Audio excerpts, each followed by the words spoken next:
just look at it. If you would just fuck it. Alright, we're just gonna go for it. Okay? We're gonna do it live.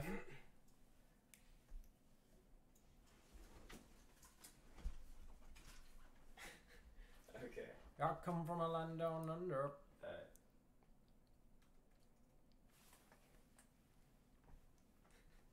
Thank you for waiting. Thank you for.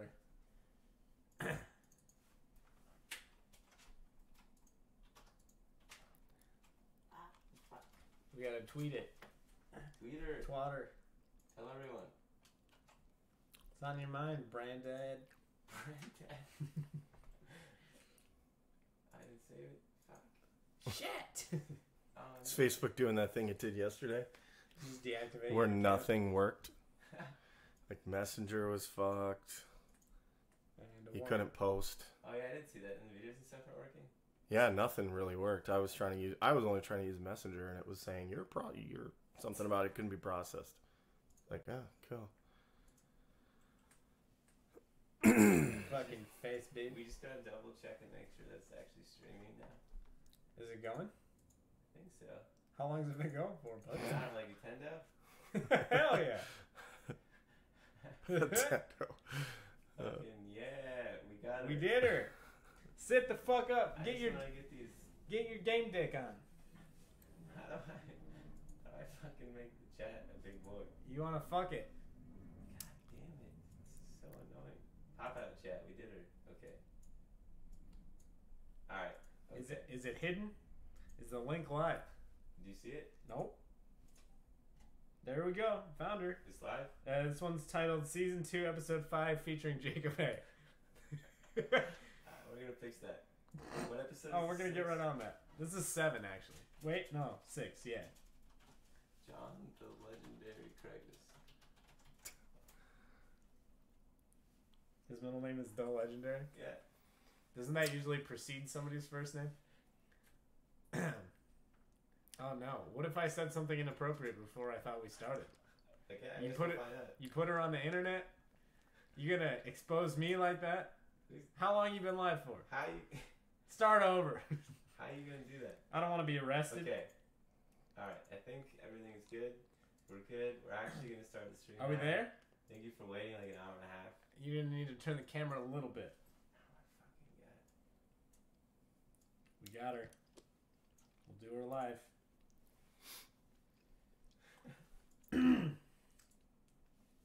Cool. Now I can do it. All right. Sweet. Woo! Welcome back, mother. Yeah. What's up? My guys? name's Dad. It's Brandon and Kyle here with our boy Jon Kragness. Jon M.F. Kragness. And the show is called. This show is called Pink Almonds. It takes Where we talk about nuts. Nuts, yeah. And only nuts. Welcome, Jon. Yeah. Thanks, guys. Thank you for joining us today. Yeah, today we're going to talk about cars. Don't talk about the camera at all. We talked about the camera too much last time. Yeah, or dad dicks. Kyle keeps bringing that up. Don't talk about dad dicks. Rule number 1. There's only one rule of pondering aimlessly, and that's the 30 rules of pondering aimlessly. Yeah, there's a few, yeah. Oh, shit. Yeah, so, yeah. Cars. Cars, we got music, we got sports, and whatever else comes out.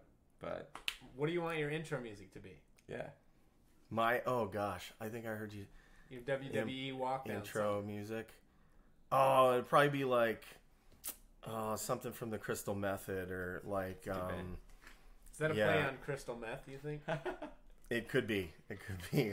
No way to tell. Yeah, it's true.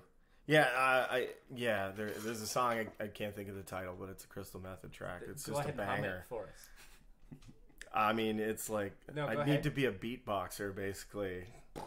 Yeah, basically, it's in that realm, you know. Hell yeah. Like that? Yeah. Something like that? Yeah, that's a little. That's the one, That's right? a little different. That was dubstep, I think, or something. Yeah, you won't understand. All right, we're gonna go ahead and throw that in post. We'll let you look the name up later. Okay. That's a good way to start. I'm happy to be here with you guys. Kyle, what do you want to talk about first? It's your day. Hold on, let me flip a coin. Let's talk about cars, because we were talking about cars when we started this. So Kyle's got a... no. You don't want to talk about his car? The plate number is... It's 999 VR9. It's my plate number. It's a 2013 Dodge Challenger SXT, the little pussy one. Yeah. It's But a Rally looks Red fast. Line edition. I'm sorry, I wasn't done. The Rally Red Line edition. It's got a 900-liter V12. That's a huge 900 motor. It shoots about 50 bald eagles out the back when you rev that. That's a line from an awesome video called "Shit Muscle Car Guys Say." That's Nice. funny, dude. 50 bald eagles. Up there. 50 ball. It's about right. It's It's pretty close. well. Yeah, it's fun to drive. Yeah, I'm That's sure my it is. car. Yeah, it's black. It's got a red stripe on it. It's got a. It's. I bled. Yeah. I did. Do you ever wish you would have got a different color scheme for your Challenger? Are you like, this is what I want? Probably orange and black. Like orange big, black stripe. Yep. Nice. Wouldn't look good otherwise. Might look Probably good. not. Yeah, not as So good. that's Halloween.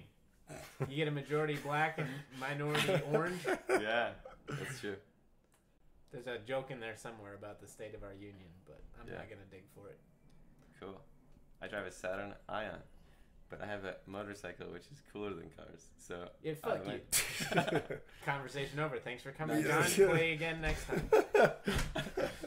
You should tell us about the new app you've been using. All the cool cars. Oh, What yeah. kind of car do you have? I mean, Do you wanna- well, so I've got a Jeep Grand Cherokee and I have a Chevy Cruze LTZ. So I've got a couple. I was thinking about getting a Grand Cherokee next. It's They're nice. I mean, it was a big step up, and out here it's dominant. I mean, you can't really, you're not going to get more capable, certainly. Can't I go got wrong. nah. In the interior, I got kind of a Luxo one on the interior. It's leather and all that stuff, so it's got all the bells and whistles. Yeah. Nice. And yeah, we like it a lot. I try not to put as many miles on that because I want it to last. For sure. Yeah, it's a limited. So I actually was, as much as I'm into cars, I actually said no Hemis because they got Hemis, you can get in those. I was like, I'm doing the V6 because I feel like if I get the Hemi, I'm just gonna get Everything tickets else. Over and the all board. sorts of Yeah. stuff, and it's it's a little overkill. I don't need to pull a house behind it, Yeah. but I did get a towing package on it, so I can still Nice. pull like 6,500 or something. Not that I need to, but I like knowing that I can. Yeah. Hell yeah. Minnesota, that's awesome. Pull the automation stuff. Yeah. Have you guys seen the new Jeep truck that they're showing off? Yes, I think I I did just see saw some it at the pictures auto of that. show the other I- night. Looks like a Super Honda It's called the yeah. Gladiator. Yeah, the Gladiator. It's Gladiator. just like a Jeep Wrangler with a bed. 4 doors with With a the bed. top Yep. blowed out. It's really weird. I feel kind of like weird about that. I feel like Jeep shouldn't be making trucks because that's like just Yeah. a normal car company. It's an old thing, though. I mean, Jeep made them back in the 60s and so on. I mean, they made them until the 70s, and then I think people weren't buying them, so they stopped making them. It looks dope. It's gonna go better this time. That's what they think. But, I mean, Research. hey, let's be honest. Everybody's buying trucks now, so I don't It's see fucking why not. weird, man. Cars are kind of like cars like you guys have and my other car are dying. And, I mean, the Cruze has already been axed. They're getting rid of the Ford's Really? getting rid of it. Yeah, it's I know. gone. I heard Ford was getting rid of all their. They're getting rid of all their cars. What the fuck is that? They're That's like- wild. they're They're like- keeping the Mustang though, right? The Mustang's gonna, yeah, exactly. Mustang stays. That's right. That's what they said. Midlife crisis, dad. Yeah, Calling shots. yeah.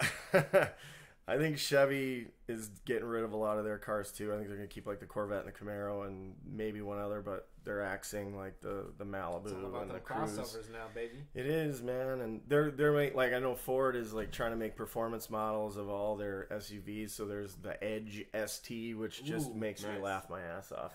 I'm like, really? It's such a like yuppie soccer mom vehicle to me, honestly. Right? It's like the Dodge.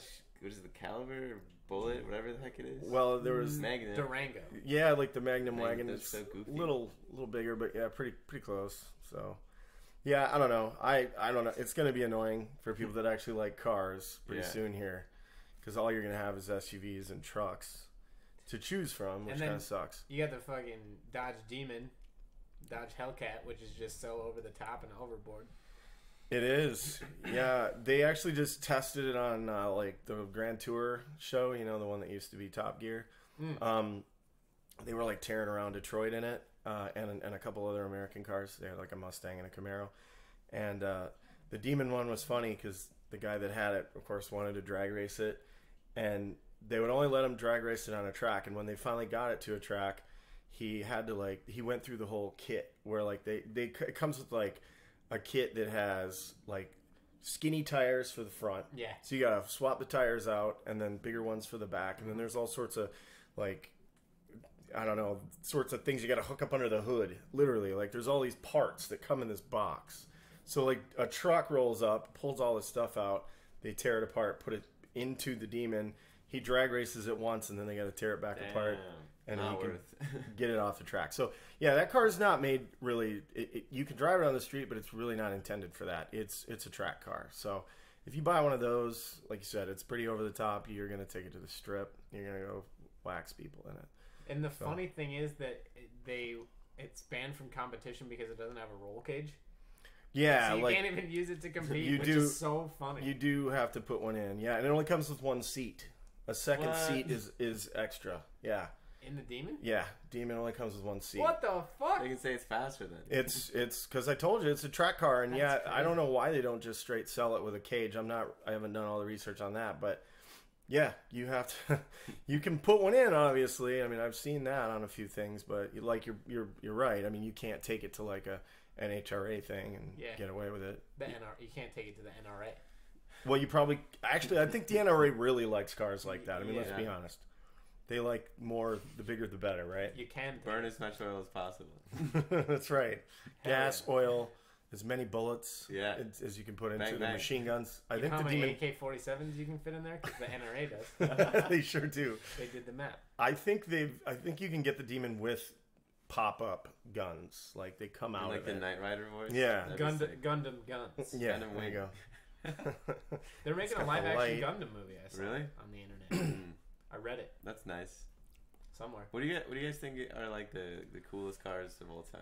They don't have to be like the most expensive or whatever. They just like, I don't know. Like the Enzo Ferrari is a good cool car of all time. Conversation over. Sure. Ford Pinto. Ford Pinto. Why? What is your justification? I've actually got historical reference to a Pinto because my parents had one for a while when I was a kid. Way. Nice. Yeah, not nice.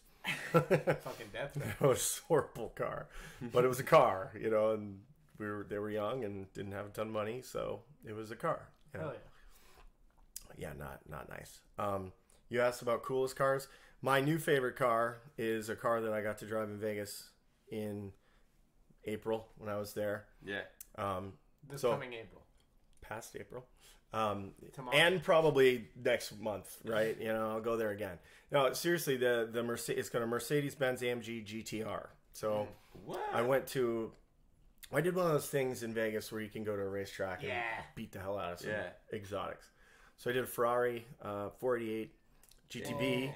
I did my cheaper car, I'll call it, was a Porsche 911 GT3. So it wasn't a RS or a turbo or any of that. It was a normally aspirated Porsche, but it was fun. It was compared to the ones I drove later. It was. What was the coolest car you drove before you got into exotic those? Seat? I drove a Ferrari before that too. Okay. So I did another thing like that. So that wasn't my first time in a Ferrari on a track, but before that I got to maybe drive. I think I rented a couple Corvettes, and I had rented a Mercedes and a couple Beamers, stuff like that. I don't own anything like that, but I kind of like not owning things like that because it keeps them fresh. To keep nice. Hell yeah. That too, they're expensive. You drive them off the lot, they lose a lot of value, all that kind of stuff. Did you any of the new model Corvettes? Yeah, actually, I just had one. A week and a half ago when I was in Florida. I used my favorite app, Turo, and rented. Yeah, totally sponsoring this. I feel like I should get props from Turo somehow because you recommend it because I tell them I tell everybody about it. It's a cool app. It's amazing. I mean, it's Airbnb for cars. So and then I just plugged Airbnb too. So you're welcome. But yeah, Turo is great. I had last week was just kind of this. I was in Fort Myers, and somebody out there has a Corvette Grand Sport, which is a limited edition Corvette. It's the one I had was that year, 2017, was one of 1,000. So they only made 1,000 of these things. Yep, and it was this charcoal with a teal had teal accents. So Oh, a two-tone fuck. interior, teal all over the place, which even my girlfriend said, she's like, yeah, when you showed it to me, I was kind of like, at first I was kind of like, man, but I really ended up liking it. And I felt the same way. Like, it was a color combo that you don't really just think of on paper, and then you get in and you're like, wow, this is beautiful. That sounds so fucking yeah. nice. Yep, and I even got to waste a guy in a Mustang 5.0 that thought he could mess. I don't know if he thought he had a lot of extra stuff going on in his Mustang. Yeah. He's probably got that cold air intake. Yeah, Winter air in his tire. Yeah, yeah. He had his marbles out of place that day because we were in traffic, on like some sort of a 45, 50 mile an hour road driving through Fort Myers, and there's traffic lights, kind of a lot of traffic. It was sort of rush hour time, and I kind of ended up in traffic pulling up alongside him. And when I went alongside, he saw what it was, and he starts doing the, throwing it neutral and give her some, he's making it spit and everything because it was popping and all sorts of stuff. It looked like he just had an exhaust upgrade. Yeah, that's about it. probably. I mean, it was pretty close to stock because I never even saw the guy when. Well, let me tell the first part. It was a dream come true. Yeah. To have a guy in a Mustang who's trying to step to me in this car. I mean, it ain't mine, but I got it. Yeah. At that moment, it was mine. So, as luck would have it, I got to be at the traffic light with this guy. Yeah. And, it's not a manual, it's a paddle shifter, but that makes it even easier to waste a fool, honestly, because people screw up on manual shifts anyways. So, I put it into, paddles, and I never saw the guy. I mean, after I got, I knew he wasn't anywhere close. I look at the rear view, he was, way back. That's hilarious. Yeah, so laid him out. That was fun. Because people always joke about that with Mustang drivers for some reason. I mean, stereotypes are what they are, but there's a lot of stuff on the web about how Mustang drive, and it's usually a picture of a Mustang that's crashed into something, and and it's it'll be a joke about what a Mustang driver is like or whatever. I bet it's probably because they're so the cheapest entry muscle car. They're so accessible. It's but I mean, the Camaro's right there, and you don't see the same jokes about Camaro drivers. I guess They're really similar cars in a lot of ways. They go back and forth. When the new Camaro comes out, it's a little quicker than the GT, whatever. I suppose. Same, they go back and forth. So it is kind of funny how that worked out. I love the new body style on the Corvettes. It's my favorite Corvette. Yeah. Sure. I really like the Stingrays back in the 60s and 70s, but yeah. It is cool. The cheapest supercar ever. It really is, man. It's a lot of bang for your buck. Comparatively to performance, though, is it more cost effective than the GTR? Cheaper. I know that it's cheaper monetarily, but performance output in comparison to cost. Well, I mean, a GTR is faster, but it's a lot more money. I mean, you can get a C7 coupe for 65 or whatever, 70 grand. The Grand Sport's more. Z06 is next. ZR1's well over. It's 120 for one of those. Yeah.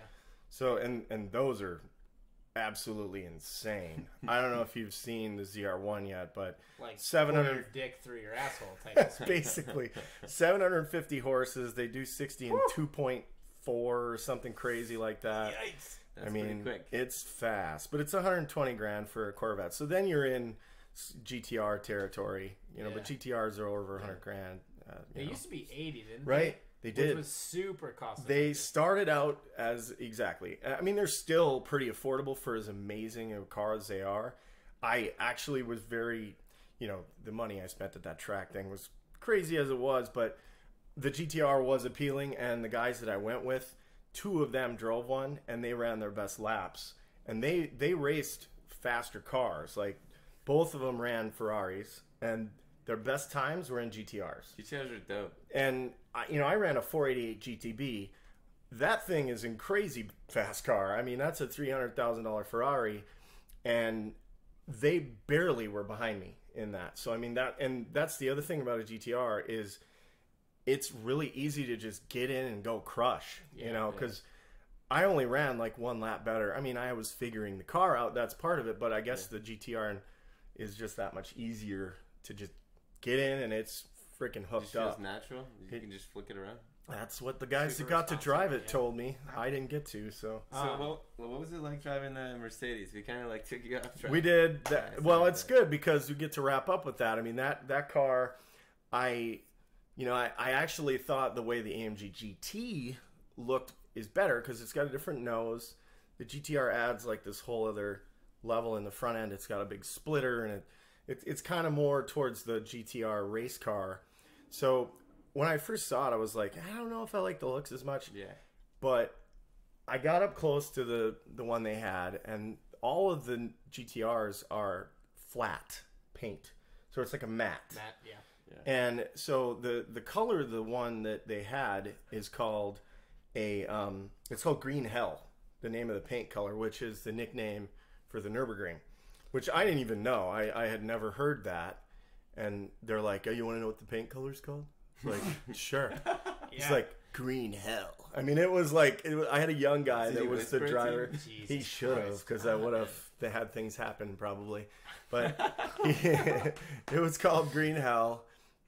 Awesome car, awesome color.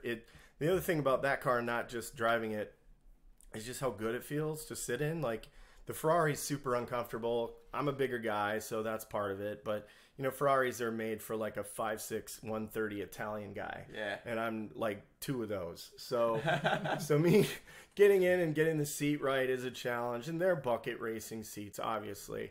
But I got in the Mercedes, and, you know, they've got their own custom AMG seats or whatever. And they're thinking about me when they built this car. They're like, let's build it for the fat American guy, big American guy who could get in there and enjoy it. And I mean, I wasn't a whole lot slower than the Ferrari in that car either. It's a twin turbo beastie V8. I hit pretty much the same speeds on the straightaway as the Ferrari did, and it's 130 grand instead of 300. Damn. Yeah. So talking about bang for the buck, I mean, you have one of the most beautiful cars I've ever seen in my life. That was the thing that caught me. I was just like, if I win the Powerball, this is the shit I'm going to go out and get. Like, no kidding. To the point that, have you guys ever checked out Omaze, the website that does like charity stuff? They do fucking ridiculous giveaways. They do a lot of things with like celebrities or whatever, but they also have insane cars on there all the time. I just happened to get caught on one that was for the AMG GTRs. Of course, I get this though.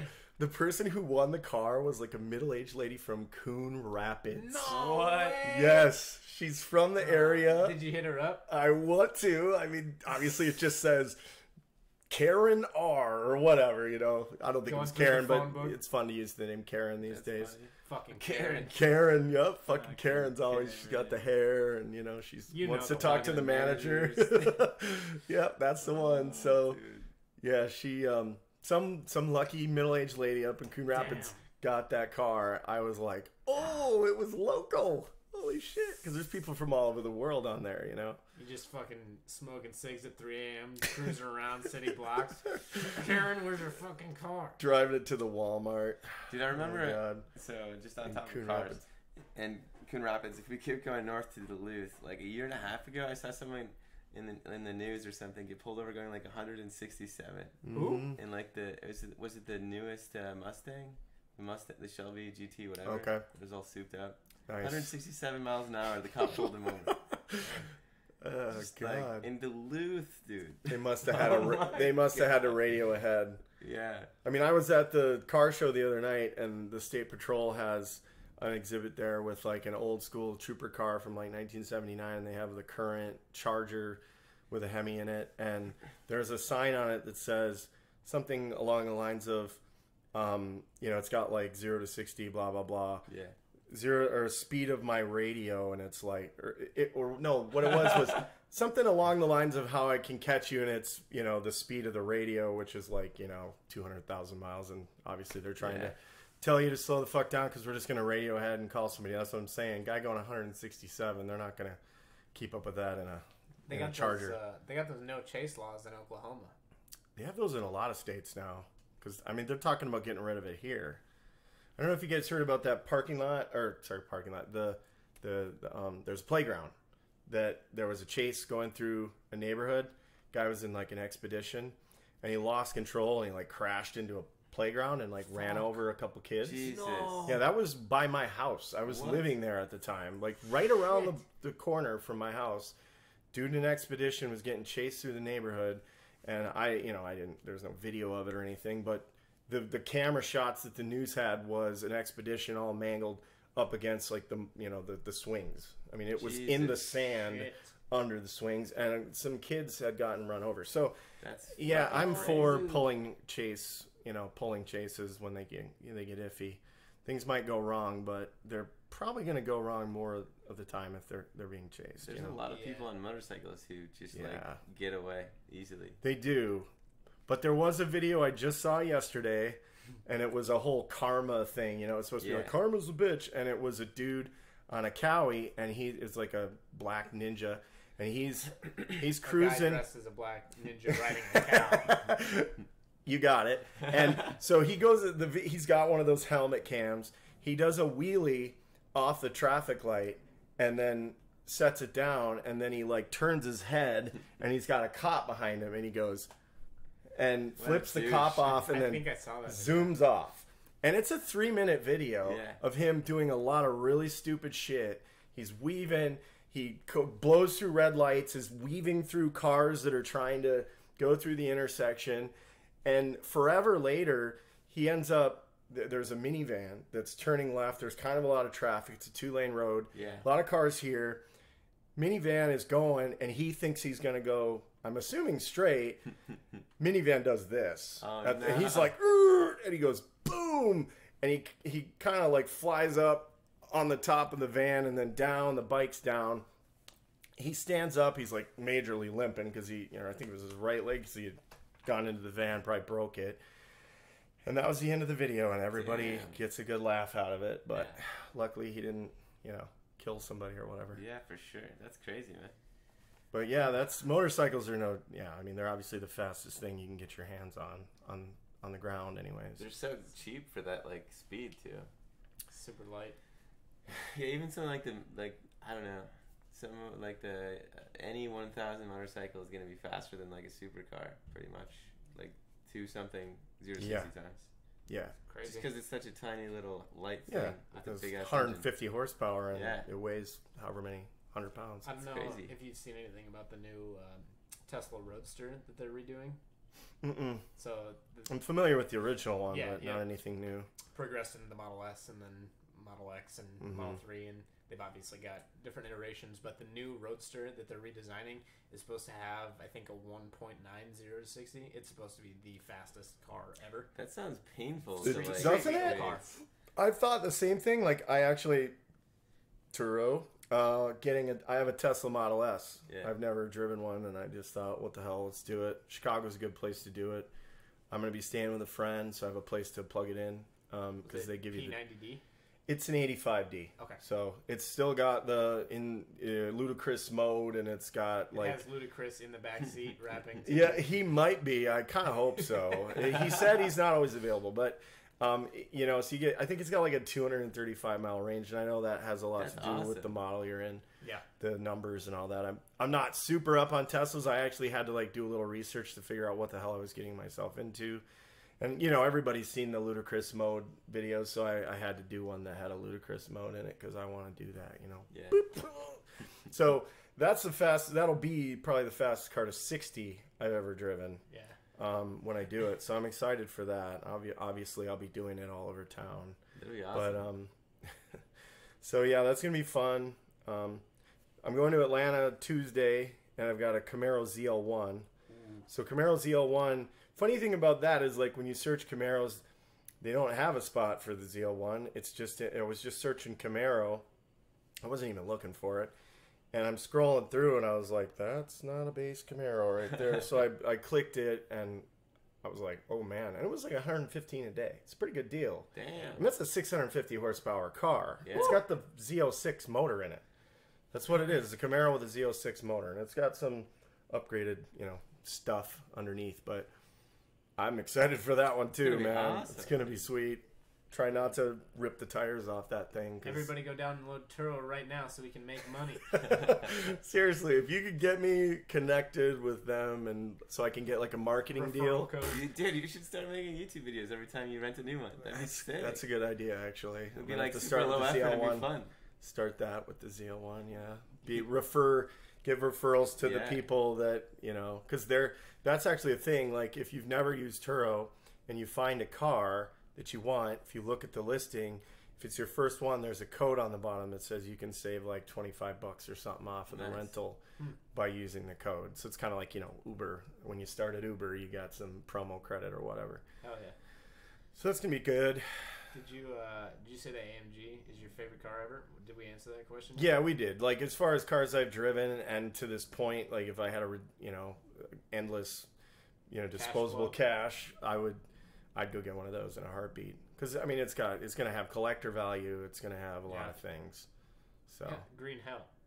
In green hell. Yeah. That's right. Yeah, all the paint colors have wacky names. That's the only one I know on top of my head. Hey, you want to know the paint color?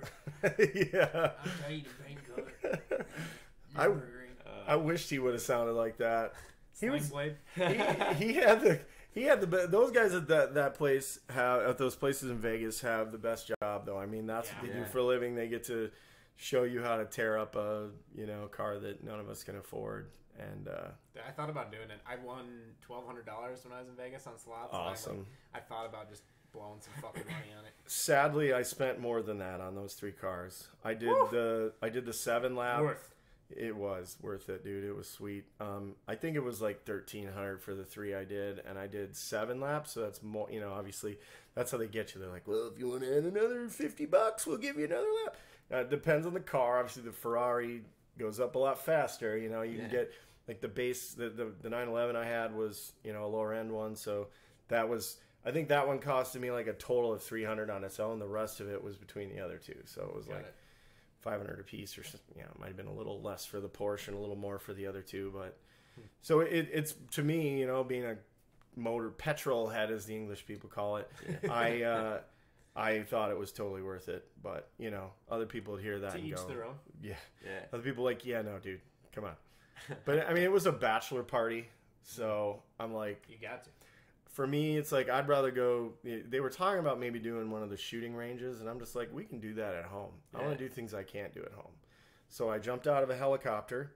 That was day 1. What? And day 2, I went and raced a bunch of stupid cars. So that sounds awesome. I mean, and did you survive from the helicopter? Well, I mean, I don't know. This could be my ghost simulation. What was that? Yeah. Was it a bigger rush falling or zooming? Oh, definitely the skydiving part. Like, honestly, the skydive itself is awesome. It's super fun. I kind of hate flying. Yeah. And not only, like, I've never skydived before until then. And we had originally started out that it was going to be a plane. And then we wanted to add some people in. And the guy who kind of put the whole thing together called them. And there was, I think the reason that we got a helicopter was that they didn't actually have a plane that day. And they had a helicopter. So they're like, we'll give you this for the same price as a plane. Normally, skydiving out of a helicopter is like $600 a person, and we only spent like $180 a piece, which was the plane price. So we lucked out, like totally lucked out. Super cool. The helicopter they had was a copter that, on its most of the time it gets used. There's a website out there that does the whole thing where you can fly. You get to ride in the helicopter out to something. We'll just pretend this is the turret. And they have whatever guns that they can mount to it. Whoa. And then they fly it out to this remote area that's obviously clear of things to be shot. And you shoot at stuff. And it like you can pay a little extra, and they'll put whatever that stuff is that blows up when you shoot it. Yes. Like Dragonfire or whatever? Dragon Ball. I think Tannerite's what it is. It explodes. Oh, dude, really? You can get a dragon? Game of Thrones and stuff. And you can shoot stuff and it blows up. That's awesome. You get like an even cool. And that's super apparently the most common dudes to do that is like Italians. Yeah, they said Italians and French guys like to go out and do it. That was like words from the guys that work there. I was like, "Are you serious? Really? It's the Europeans?" He's like, "Yep. They don't have stuff like this. They can't just, You know, like obviously we have a lot more Welcome freedom. to America. Yeah. Let's blow stuff up. Oh, yeah, they can't even use guns like normally, right? Right. It's illegal. I don't know if it's illegal, but it's definitely a lot more, you know, restricted. And I'm not saying that we shouldn't be more restricted than we are. We probably should, but they definitely like being able to come to the U.S. and you just have to be a respectable adult and you can go, you know, to a shooting range and do something. In this case, ride in a helicopter and go like blow stuff up. I mean, literally. So that's that's what we jumped out of. And apparently this copter is special because it's got some sort of really powerful engine. It's a really small helicopter. It's only seats 6 if it's a normal passenger helicopter, but they have the front seat ripped out so that they can put the gun turret there. Or in my case, sit backwards on the floor riding up to 15,000 feet. Damn. With no door on the left side. That's what I did. And I don't even like flying in commercial jets. Oh, dude, I was terrified. Like, if you see the video and you can, it exists. Because the guy that went up with me, good old Josh, he got to sit up on the bench. Him and his guy that he was tandeming with were sitting back, you know, sideways on the bench. Yeah. I'm strapped to my guy who's straddling me, and we're sitting up against the front screen of the helicopter, sitting backwards, and there's nothing here. And I'm doing this. I'm like leaning in, like that helps, you know. It's like, dude, you got a parachute, you know. The guy here, he's got us hooked in, but other than that, we're just loose, you know. And thank God there was. Butthole loose? No, I think I was clenching it pretty tight in that case. I think I was hoping it would hold me on the bottom of the helicopter because my hands were worthless. I mean, there was nothing to grab, and I don't even like little bumps, turbulence, things like that. Same, dude. Take your tits off, Kyle. Oh, it's held for review. You can't see it in the live chat. Oof. I think it's because he said Kyle. Yeah. Take your tits off. Okay. So yeah, anyways, that was pretty insane. That's I recommend it, you know, if you want to go have a crazy time. I mean, like I said, for me the ride up sucked, but I knew it'd be worth it. You know, the Was ride it hard down. to breathe coming down? No, I mean that first rush is that, you know, you kind of lose your stomach a little bit, but it's just like a roller coaster in that sense. You just have that acceleration and then you hit terminal velocity and it's like you're not even moving. Yeah. You know, it doesn't even feel like anything's different. You kind of catch up to the That's fall. pretty cool. That was cool. How would you compare it to like Fortnite? I was gonna say you lost me on that one, bud. I hate that game. You like dropping on a parachute all the time. Yeah. Yeah, I don't know. It's just a shitty joke. How'd you compare it to like a paper cut? Oh my god. Wow, you guys are really Is that the stepping craziest up. thing you've ever done as far as like adrenaline seeking? Yeah, I think the fact that it was a helicopter with no door on the side definitely stepped it up. Like I feel like an airplane, you know, anybody that skydives does that, right? I mean, it's plenty intense and you're plenty nervous. I know. I mean, I haven't gotten to do that yet, and I plan to, but it was pretty nuts. I can't think of it. You know, I'm not interested in bungee jumping or any of that kind of stuff, but the skydive was pretty nuts. So if you haven't done it, go do it. As long as your heart's, you know, gonna hold up. I'm such a bitch when it comes to heights, man. I can't even do fucking roller coasters. Oh, okay. Well, that sucks. I feel for you there. Because roller coasters are really fun. Like, I don't like to go around in circles or things like that. But, man, good roller coasters are pretty awesome. I mean, that's as close as you're going to get to, like, kind of fighter jet sensations, you know. I really want to like them a lot. I bet you do. But I told the story on here once about the last time that I tried to ride one 3 or 4 years ago. Not good. Didn't go well? Not good. Is it your stomach or is it just you get terrified? Just, fear of falling. Petrified? Fear of heights. Yeah, okay. Whatever you want to call it. I tell you, I got like some kind of vertigo thing when I get into high rises. Like, you know, I've been in a few buildings where you could like kind of lean up against the glass. Like, you know, many years ago I went to the Willis, whatever, Sears Tower, whatever the hell it's called now. Same thing there. I was just like, I'm gonna step back. There's Vegas. I was in one of the towers at the Palms, and they have a glass floor on one of the balconies. I was, so I don't like that. Can't fuck with that. It's like the Grand Canyon glass floor. Dude, that I'm like, nope. Is that it? No, I'm not. Yeah. No, the loop thing. It's on the Indian reservation. Have you ever seen those videos where they have one of the panels is digital display and they have it cracking, like glass Oh, cracking, God. and you're walking across it. What a bunch So of fucking BS. mean. That's BS. Well, there's some, like, China's got a couple things. I've seen videos on the internet where there's like the bridge that has it's glass. I'm like, pfft, why? Fuck you. Why do you want to do that? You know, I mean, I know it's really strong, but I don't want to see the fuck. Yeah, it's crazy. So I'm with you on that one. I don't mind heights. It's not the heights part that I don't like. It's just I think there's like an inner ear thing for me too. I think I'm gonna, I got to get the crystals cleared out or whatever the hell that Shove is. a healing crystal up your ass. I do need to do that too. Yeah, that'll help me a lot. Formica. I was thinking pyrite, Yeah. fool's gold. It's pretty good. You know how people say like there's no such thing as a white culture? I feel like healing crystals and shit like that is a white culture. I don't know. I I think feel it's like something I've like known goofy. Whatever. African Americans and Hispanics that do that shit too. Oh, well then I don't probably know. not it either. I'll be honest, I can't really comment on that one. I don't have a lot of experience or friends that do that The kind only of stuff. people I know that have ever been super into it is like somebody's grandmother.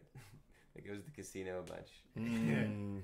Casino. Got the healing crystals and like the copper wristband. One time I had a lady, I was working a cash register, and this lady brought up a bunch of Farmville cards. Ooh. Fuckload of Farmville cards. Like probably Farmville $500 cards. in Farmville Jesus, cards. And she was like, yeah, it's a bad habit, but it's better than that Diamond Joe habit. And Diamond Joe is a local casino. Yeah, I know Diamond Joe's. Yeah. It's in Northwood, Iowa. And I was like, is it? Because you can't really win any fucking money playing Farmville, so... You said that? No, in my head, though. Oh, yeah. Maybe you should go gamble that fucking money away, because... It's better than losing a bunch of money. It's like buying an Xbox, man. I don't know. It's Yeah, fair. I guess. Downloading I games guess. that you play like for a couple days and then you don't touch them again. Dude, Jesus right? Christ, man. My That's favorite my car experience with is video games. the Black Ford Ops 4. Pinto. The Pinto, man. You No, just I don't know. like those crappy horses. All-time favorite. I'm real partial to the Corvette. Yeah. I like that body style a lot. GTR is really dope. I like the McLaren P1, I think. Is that right? Yeah. They have. I mean, they have P30? many models, but P1 is definitely one of them. Koenigsegg 1. Yeah. Oh yeah. It's pretty dope. Curb, Got that curb to- weight? Yeah, Oh man. that ratio. Curb weight to what? Huh? Curb weight to what? What? What's the ratio? It's 1. One. Is that where they got the name? The Yeah. 1-1? Oh, Yeah, I didn't yeah. know that. Okay. It's curb weight to torque, horsepower. It's I think it's torque at the wheels.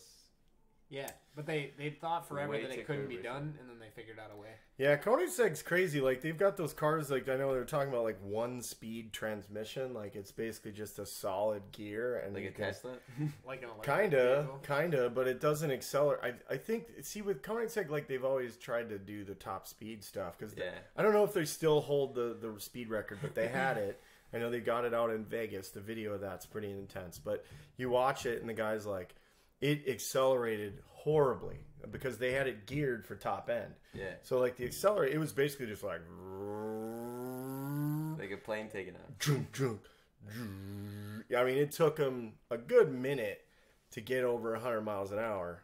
And then as this one, he kicks it in, I want to say he's in like third or fourth, and then things all of a sudden ramp up. And that mofo just wound up. I think they got it up to like 285 or something on because the speed record involves 2 passes going different directions. You have to be able to. So it's like the average of your 2 directions on the same stretch. Okay. I don't know who created that rule, but that's how they do it. So if you go watch anybody's speed record runs, it's always 2 passes, and they're always same stretch, different directions. So he goes one way, and then he comes back and does it the other way. And he averaged like 285. So maybe that's so like you don't create any directional like yeah. So cheating. wind and altitude change, like hills. I know that's part of Yeah, it, okay. but it was just kind of interesting to watch that. I mean, and then this is a manufacturer. Obviously they're Swedish, and they spent all this money because they want to, you know, just get some press out of, you know, seeing what their stuff can do. Pretty crazy though. I think it was in a Sarah or something like that. I don't know. Or a Gira or something. Yeah, that makes sense. I don't remember, but Austin says his favorite car is a Geo Tracer. He said Tracker, but I'm pretty sure he meant Tracer. Tracer from Overwatch is my favorite car. My favorite shape. How about you, Hammond? I really like the old school 911s. They look sweet. They're not very fast. They probably handle like shit. So like the early 70s, late 60s. You're talking like Hank Moody, California. Well, his isn't actually like a 911. I don't think. Whose? His is Hank Moody from Californication. What is it? It's a fictional character. The hell do they call that? Start with a C. David Duchovny. Yeah. Yeah. What, a Carrera or something? Carrera. I mean, that's that's a trim on a 911 though. I mean, that's all still 911. So is it the old school 911 turbos with the big ass bug eyes? Oh, the wing. Yeah, the big wing in the back. Whale tail, I think they look sweet. They do. There's a guy who. There's a reason that the 911 still looks pretty similar to the way that it did in 1960, whatever. So. What is the dude's name with the huge ass beard? He used to like do metal music, and then he switched over to like converting old school Porsches into like renovating in them. That's his job now, and selling T-shirts. Oh, wow. You might not know about him. Is it the Count from Counting History Channel's hit TV show Counting Cars? No. There's just this dude formerly Rick from Pawn Stars car buddy that he would call in to assess cars. Yeah. Well, now hopefully later I'll check this out because I'm gonna want to look up who you're talking about because I like hearing somebody in something like metal music as a car guy now. For sure, that's pretty cool. Super dope. He's got this big ass beard.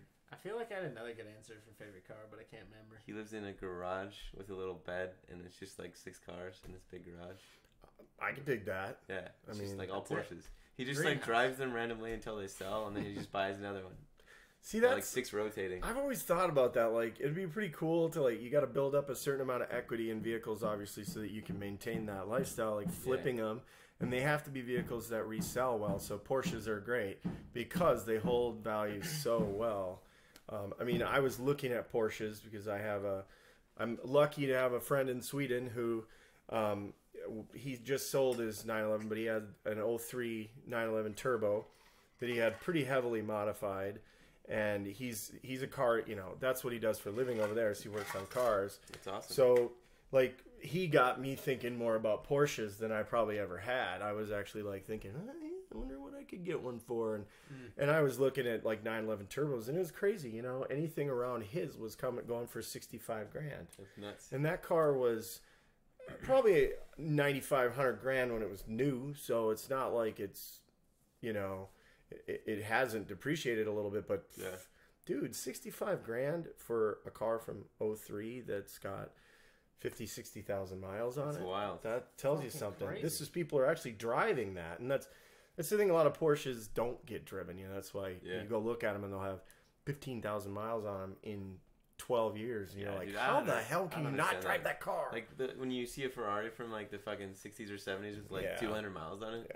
like what's the point of buying this car? Yeah, it just sat in a museum the whole time. It's like a fucking piece of art that people just look at. And they are though, and they're very limited in numbers. Yeah. So you got to understand that, and cars like Ferraris just have been magical from the beginning. So I get it. I'm just like I so hear opposite of that. I would want to drive it too, but if it's worth $200 million or something, like you should see what like Ferrari 250, the California's 250 GTOs, any of those racing Ferraris from the 60s. I wouldn't drive it either because I'd be worried about some dipshit taking my mirror off. I'm just saying that's like having the most beautiful girlfriend in the world and just like looking at her. Your whole relationship. Touch her. Well, it's like Ferris Bueller's Day Off. You know, that California Roadster sitting in there, and doesn't drive it at all. And they drive it in reverse. He tries to reverse it. Oh, God. I really like the... Thank God that wasn't a real one. That was a kit that they crashed. Yeah. I love when people take shitty cars and put really cool kits on them. Yeah. Do you remember... Fiero was the car that probably got turned into something else more than anything. Little fake Ferraris. There was tons of them in the 90s. I don't know about anymore, but yeah, Fiero was... Because it was rear engine. Yeah. Well, mid, technically, but... The motor was in the back, let's be honest. Let's be real. Yeah. I really like the Lamborghini Aventador aesthetic.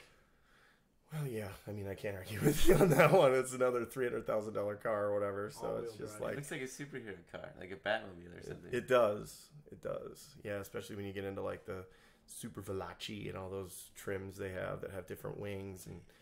Dude, yeah, they have like splitters and the wing in canards the on back it. that like real time changes height Yeah. for maximum efficiency. There's a lot of Bugatti cars does that that do too, that. I I was going to think. say there is a lot of cars that do that. I mean, the Real time the Chrysler made one that did that. They had Damn. the Crossfire. Oh, You guys I know what remember that is? Crossfire. Dude. Crossfire had split tailpipe. That is the grossest yeah. like sports car ever.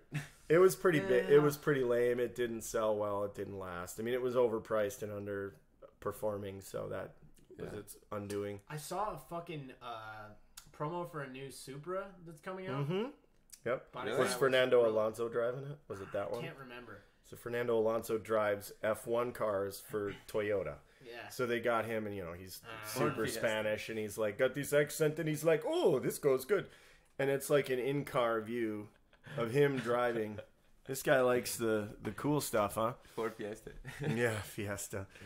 There's like some performance Fiestas that are pretty cool. They make the Fiesta ST. Yeah, and Ken that. Block's Oh, Ford well. Fiesta. Yeah. Anything Jim Connor is gonna Jim be. Connor. He's working on these Escort Cosworths right now. Like, I guess they did one last year. I didn't even see that, but I just watched his video on their new Escort Cosworth. They like basically took a classic one and they modernized it. So it's like the classic Escort Cosworth, which is a European Escort. I don't know if you guys have ever seen that, but it was a rally car. It was a factory built rally car. So Ford made these things, and they made stock versions because back then, with the way the rally rules worked, you had to build the car if you were going to race. It's called homologation. That's cool. So you had to build the car. Well, it is cool for car people because then you get to potentially own one. I mean, it probably costed way more money than it even cost them to make it. Yeah. To buy it because there was only a few hundred of them or whatever. But anyways, Ken Block got a hold of a couple of them, and the new one he's working on is a modernized. So it's got a modern power plant. It's got new electronics in it. I guess what he had done before was used a more classic one and did one of his, his videos or whatever. I would like to be that guy. That'd be sick. What did he do before he was around? Because he just got in. He was like a the skateboarder or CEO something. He was the CEO of DC Shoes. Oh, that's right. He started DC Shoes. And then he was doing that for fun and he started and then doing he got into racing. rally, like Yeah. for fun, and then he was really And good then at he it. made the coolest That's fucking what he did. drifting videos. In the Oh history. yeah, they're amazing. I mean, he got really good people to work on them too. Obviously, you can't take it away from the crews that make those. But all the I want to say those are the first videos I ever watched that had really great like drone footage. They were using drones in really cool ways, and And just one take every time. No. I don't think so. I'm pretty sure he does multiple runs to get some of those. What was but- that? Was the he like rented out? Was it like fucking San Francisco or San Diego or like Los Angeles? He did one in Frisco for sure. He Yeah, it took was on like the an old docks. school. Was it Piers. an old school Charger that he put like Mustang. an old school It was a Mustang with like Mustang. 1,000 horsepower in it, dude? Yeah, Like 30 seconds of tire rubber, just nuts. that car was badass. Coolest car I've ever seen, probably. And Yeah, it's, how would that have handling? I don't understand how you'd have handling driving a boat with 1,000 horsepower. Well, it's because it's not I mean, just it's a just boat with sliding 1,000 cars. horsepower. It's got all-wheel drive. I mean, they hook them up like rally cars. All those things are hooked up like actual rally cars. They're probably more radical, probably too powerful to be an actual rally car because there's just too much that could go wrong with that much power. But he knows what to do with it. Yes, you know? dude. I just feel like you'd be driving He's got a on good ice. life, man. Yeah, must be nice. I know. I want it. The craziest video is the Pikes Peak one that he did. So that one he's in like a Fiesta. I don't know if it's a Jim Fiesta. Connor series. It is. Do you It remember which number? no. There's like I don't. 9. There is a lot. Yeah. So this was one where and he kept redoing this one spot, and it's this corner. That's kind of an iconic corner and they highlight that in the documentary I watched. So there's like I think is it Amazon or Hulu? One of them has Jim Connor like behind the scenes shows, and it kind of cuts around all these different Jim Connor things they were doing, and that's where I saw this. So this was a Pikes Peak run that he did, and they were trying to get this shot where he's sliding around this corner, and this corner is a deal where like as the driver you can't see anything because it's just down a hillside, and they kept playing this clip of this one driver who went off in like a Lancer or a Impreza or something, and tumbled and was hurt really bad. Survived, but really bad. So they kept doing it, and he was like, man, it's like every time I do it, it just doesn't look that good because he couldn't get close enough. And then he said he just kind of went for it, and I mean, literally, his tires were like spinning. You know, they do the slow-mo cameras, of course. The back end of this car, and he just nailed it and like slid it right along the edge of the dirt, and like to the point that he had done, what are those stacks of rocks called when you go somewhere and you stack, I don't know, there's a name for that. Oh, yeah. Take rocks and stack like them the up. Zen rock type. Yeah, that bullshit. type of thing. So he had done that on that corner. And when he did his pass, you know, the first few times he did it, he didn't come that close, so nothing happened. But this time he came so close that all the, you know, the dirt that he kicked off knocked it over. That's so awesome. he won. I was just like, Jesus. Hell And yeah. if he had hung it just a little too much, he'd have been off. Fuck, man. I know. Talking about heights, this guy's can't even see the heights that he's got below him. So it's pretty amazing. I recommend that. I can't remember if it's Hulu or Amazon Prime or something like that, but Behind the scenes. it's just like Gymkhana behind the scenes or something like that. As far as like Connor, Pornhub yeah. Premium. Tennis player, Jimmy Connors, I think. Yeah. Um, Yeah, speaking of tennis, man, sports. You said you're really big into sports? Yeah, you a definitely. sports boy? Sporty ball, little sporty ball. Any sports, or you got like a few favorites? Yeah, I mean, I'm a football, baseball first. I'd say basketball and Family hockey first. after that. Well, I Got mean, Jesus Christ first. moving on. Yeah, yeah. I mean, I'm a Vikings fan, so I'm used to Yeah. disappointment. Oh, yeah. I feel And it. I'm a Twins fan, so Oof. being a Twins fan, you get used to just staying humble all the time. Staying humble. Stay humble, hustle Because hard. even if they do have a team that like starts to look really elite, like they have a couple times since I started caring, they always lose in the first round of the playoffs to the Yankees. So Yeah. you What are you gonna really do? learn to hate the Yankees too. So Cocksuckers. Do you Yeah, do you for have sure. like a? Are you like this team no matter what, or is there like certain players that you're like, I'm a bigger fan of these players than the team overall? no, because I've had a lot of players that I was really into, kind of like say F you to the franchise and the fans. Yeah. You know, Torrey Hunter. I felt like Kevin Garnett did that. No, Torrey Hunter, I've met Torrey Hunter a few Yeah. times. I Really? met him like a week and a half ago, as a matter of fact. Yeah, I He's said a that 'cause of your coach. picture. Yeah, I figured you did. He knew it was up. Ooh, Yeah, did yeah. some research. No, see, good work. Yeah, no, Torrey Hunter is, you can't really knock Torrey Hunter. It's just not possible. He was like my idol when I played baseball. Oh, in really? 8th grade, yeah. Actually, I got him to sign something forever ago. It was Sweet. a cool moment. I mean, he's a guy that like I'm probably always gonna be a fan of his because he is a solid human. He's so too. nice. He's really nice to fans. He always, you know, he's never gonna not like sign stuff, you know, and Yeah. you just feel like I've never been intimidated by him, you know. You just feel like you're talking to one of your buddies. It's one of your nice, you know. If you have any nice friends, he's one of those guys, you know. Yeah, I don't He's- have any. Yeah, I know. Some of mine are kind I of wouldn't dicks. know what that's Fucking like. dicks. Yeah, right. I don't know what it's like, but if I had any nice Yeah. friends, Torrey Hunter's the model. But you know, like I was a huge KG fan. Yeah, Timberwolves. same. You know, I mean, he elevated that franchise all the time, and I love watching the guy play. And then when he had his when he was on the outs with the here, I mean, they gave that guy so much money. He ran the team. He Yeah. was the GM. He was, the greatest player this franchise may ever see. Who knows? and all that. And then when it came down to like, okay, they suck. They're not doing what I want anymore. He's like, I want to win. I'm getting out of here. They traded him to the freaking Celtics, who were like set. You know, they had Paul Pierce and they got Ray Allen. Yeah. I mean, they were ready to rock.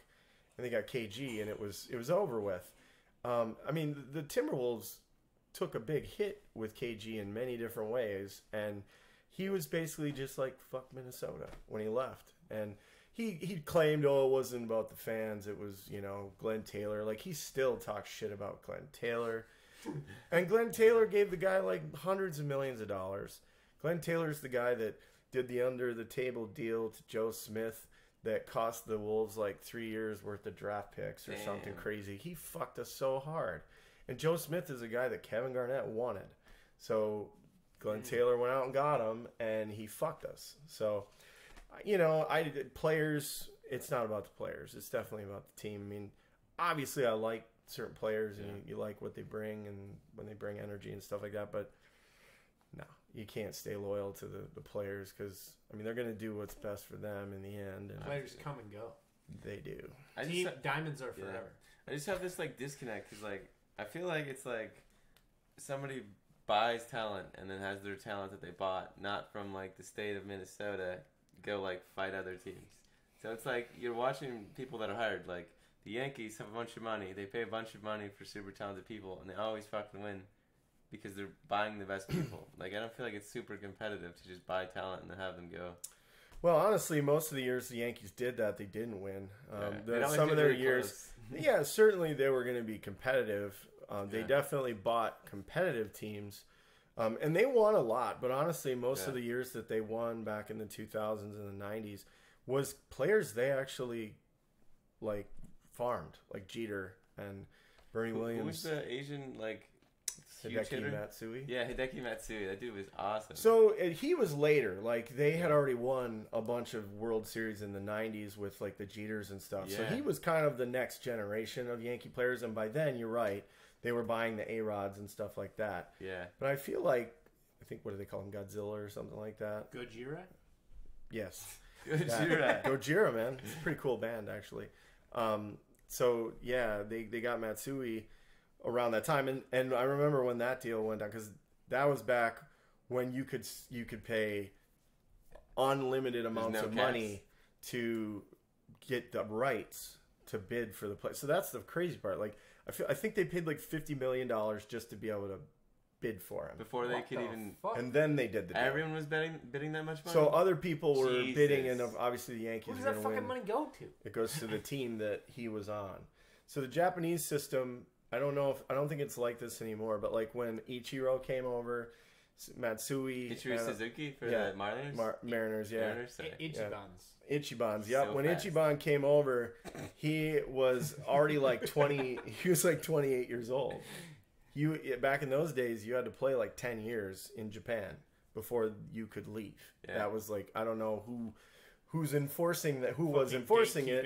Yeah, basically, right. I don't know who was enforcing that, but everybody that came over from Japan or Asia in general had to play for 10 years or something. So that's why Ichiro was already, I think he already had 2,500 hits in Japan by age 28 or something before he came over here and then got 3,000 hits in the U.S.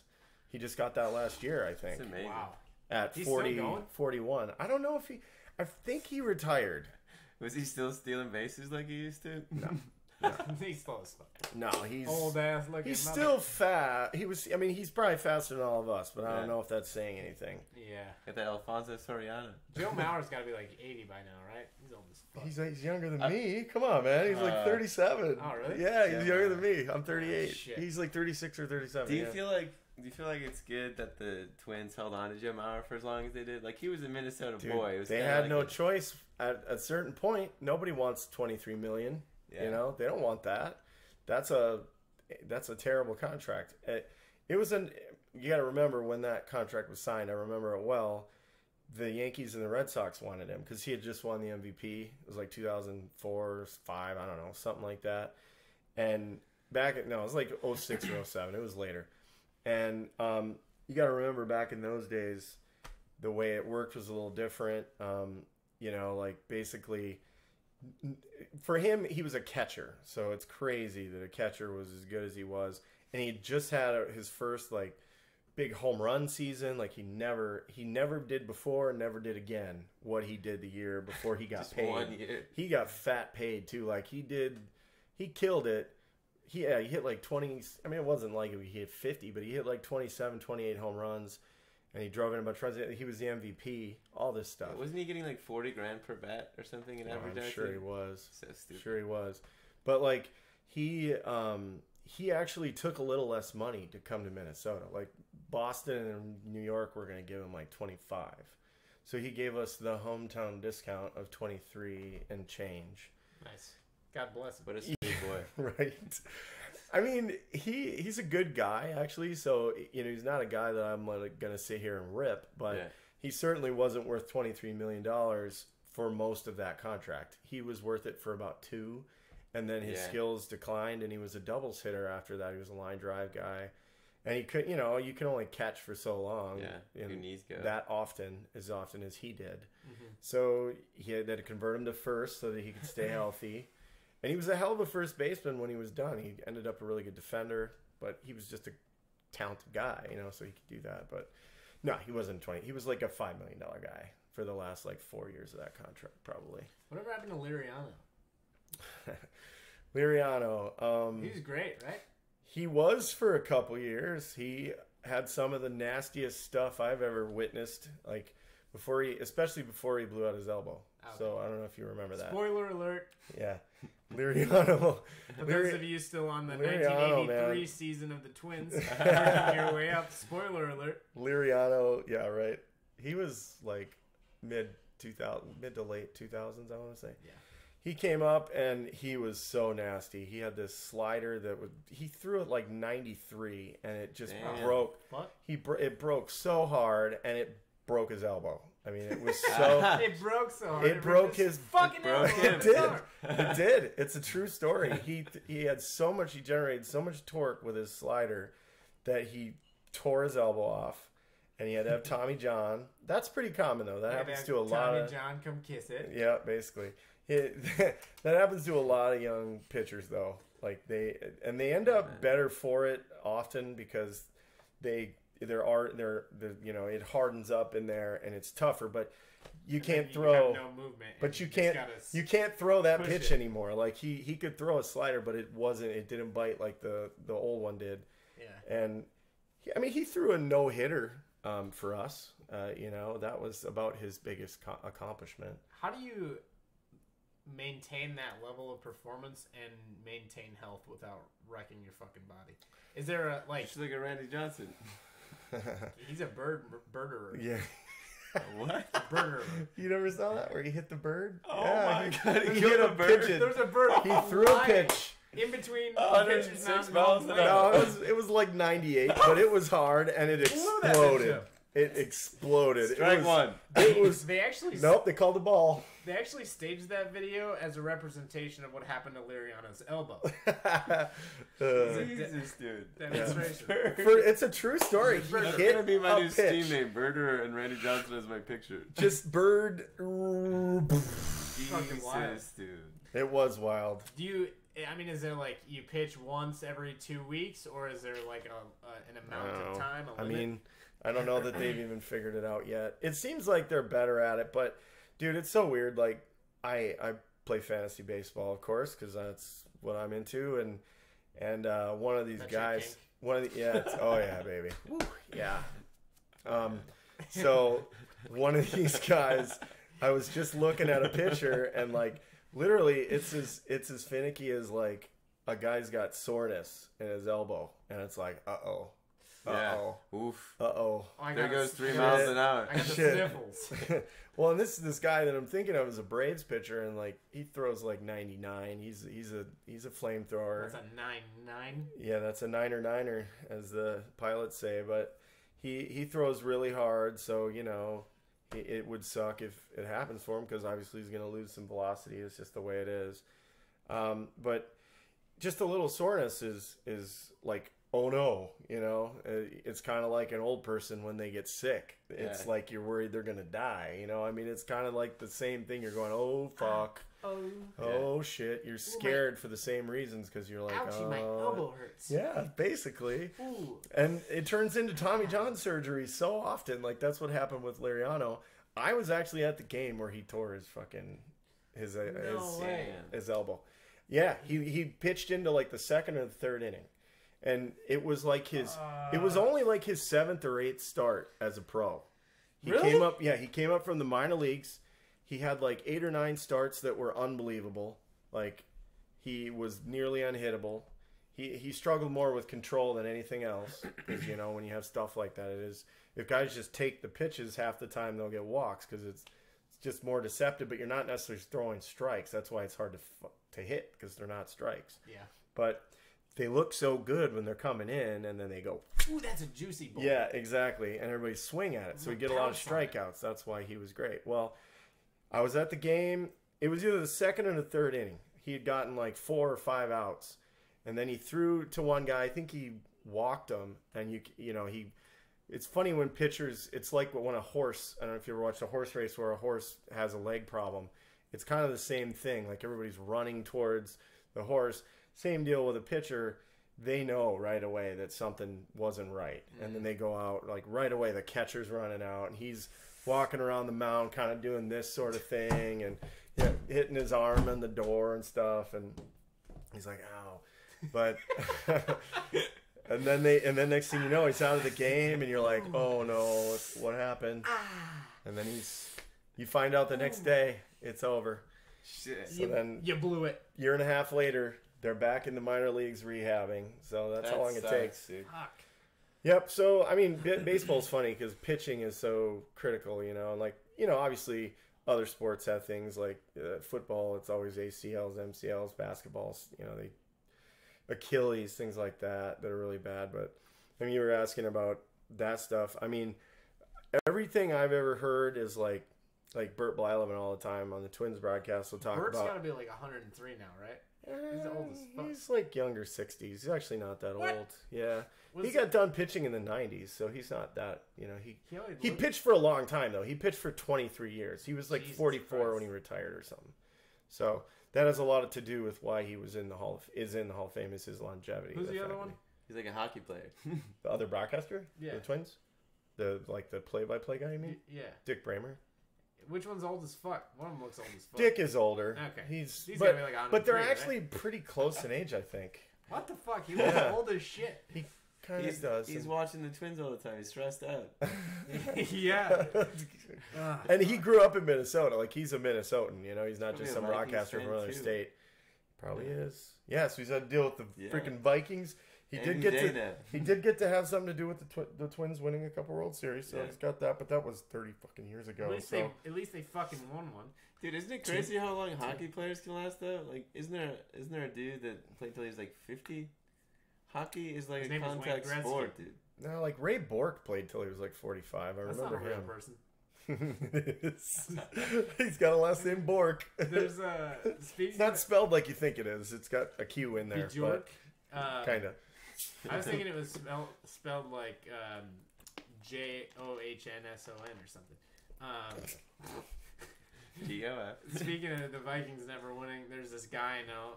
Shout out one time to Larry. Put up, Larry. He got a sweet mustache, older dude. I don't know how old he is exactly, but probably like 103. 60s, 70s. He's got this shirt that says it's got a Viking horn on it, and it says "just one time before I die." Yeah.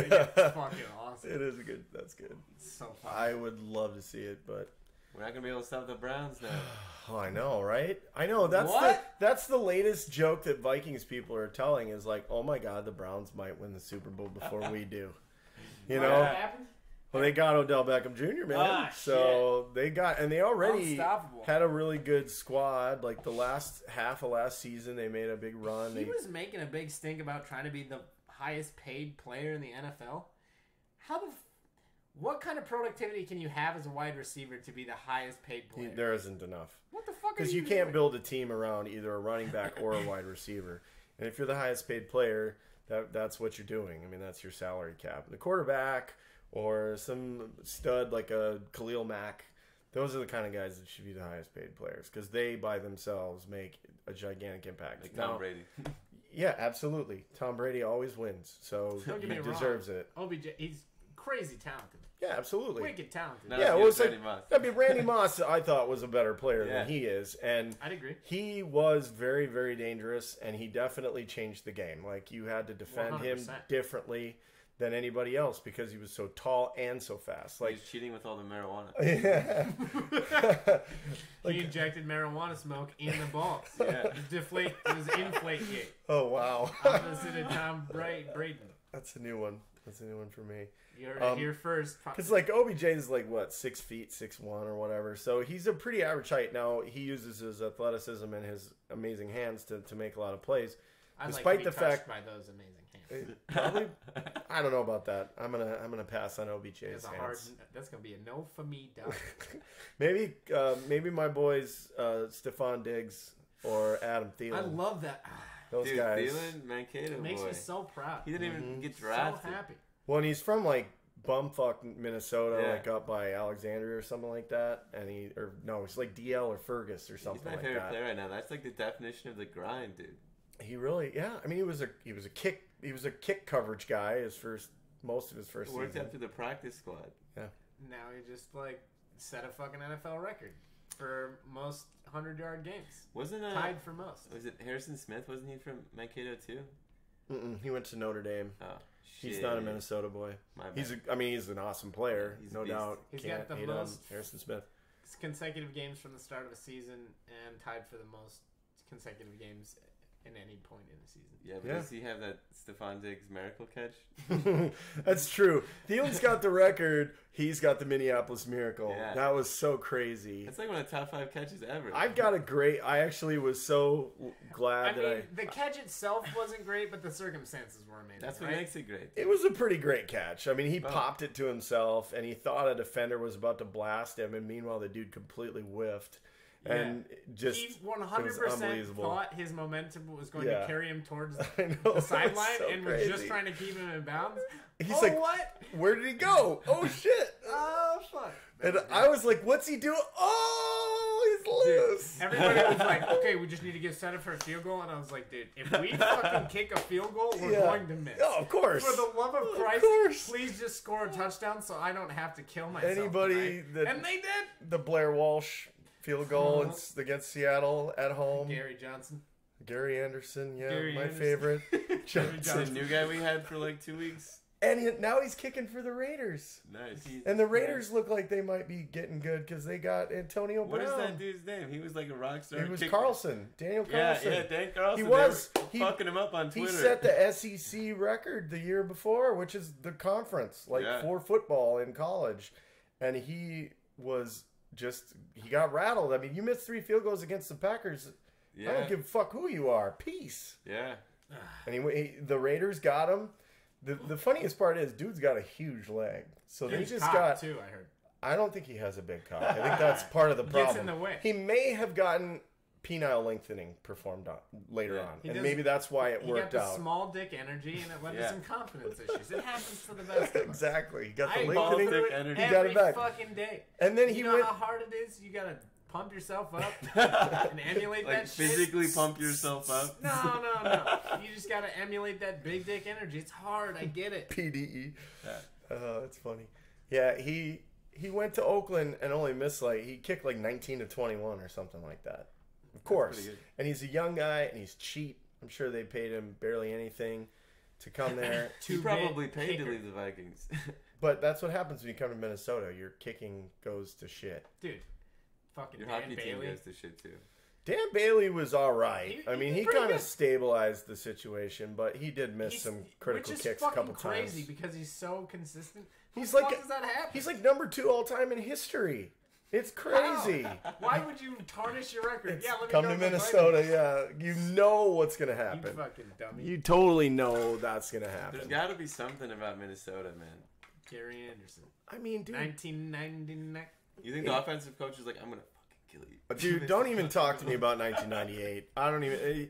Anybody says the year 1998, and any Vikings fan, doesn't matter what the hell they were talking about, automatically goes to the Vikings. Yeah. It's just what it is. Oh yeah, way back in 1998. Oh, fucking 19. Yeah, dude. Don't talk to me about 1998. That was like the best team ever. Mm-hmm. And we Was fucking that lost. Chris Carter and Randy Moss and Jake Reed and Robert Smith and Dwayne Rudd and all Dwayne these the Rock Johnson? good defensive players they Have you had. guys They seen had, Dwayne the Rock Johnson? Randall His McDaniel. dad? Adrian Peterson, Fran Tarkenton, Okay, naming the Vikings Ring of Honor over here? What are we doing? Chester Taylor, Oh, jeez. Tavares Chester Jackson. Taylor. He had one good year, yeah. That time Brett Favre was a quarterback. T-Jack. Oh, man. Beat- I saw Brett Favre's last game. He was, Dude, I don't it was even- against the Bears in TCF Stadium, and the Bears sacked his ass, and that ground was so rock hard because That cold as stadium fuck. was not equipped Yeah. with what it later was equipped with, which is a heated field. So he got slammed onto an icy hard, just had snow shoveled off it. It snowed like a motherfucker. That was the day where they had to get a bunch of volunteers to shovel the stadium out. Some Lambeau Field And shit. basically, I went to that game, and people are throwing snowballs. It was awesome. It was really fun. That's it was so kind of cool. empty. Like, not that many people went. Nobody It gave was a Bears shit. Vikings. Bears were much better than we were we were bad that year. And Favre ended his career that day. He got smacked, and that was it. I bet the Packers fans love that. Do you remember? Sorry about peeking that probably went red. Do you remember that like fucking 40, 50-yard pass to Greg Lewis in the end of the end zone? Of course. That was such a crazy fucking play, man. Yeah, it was. That was awesome. Greg And everybody's like, who the hell's Greg Lewis? Yeah, dude, out of nowhere. He Who the was fuck is like this our guy? fourth receiver or whatever that year. Oh man, nah, but Yeah, those were the days. Thielen and Diggs. That 2009 team should have won. Should Yeah. have won. Fucking Saints. Yeah. Cheating asses. Cocksuckers. Broke Brett Favre the year before I saw him get broke again. This is Rock's dad. I didn't know his dad was a wrestler, but Holy shit. right, dude, his name's Rocky. Rocky? No way. Johnson. Yeah, Dwayne the I Rocky had Johnson. no idea his dad was like That's a stacked Hulk, boy. dude. What? He's like as big You as show the that Rock. to the camera? Yeah. Yeah, can you put that online? D. What the fuck? He's got triple D's up there, too. Throw some D's on that bitch. Yeah, dude. Him and his dad are like the two biggest humans I've ever seen, other than Brock Lesnar.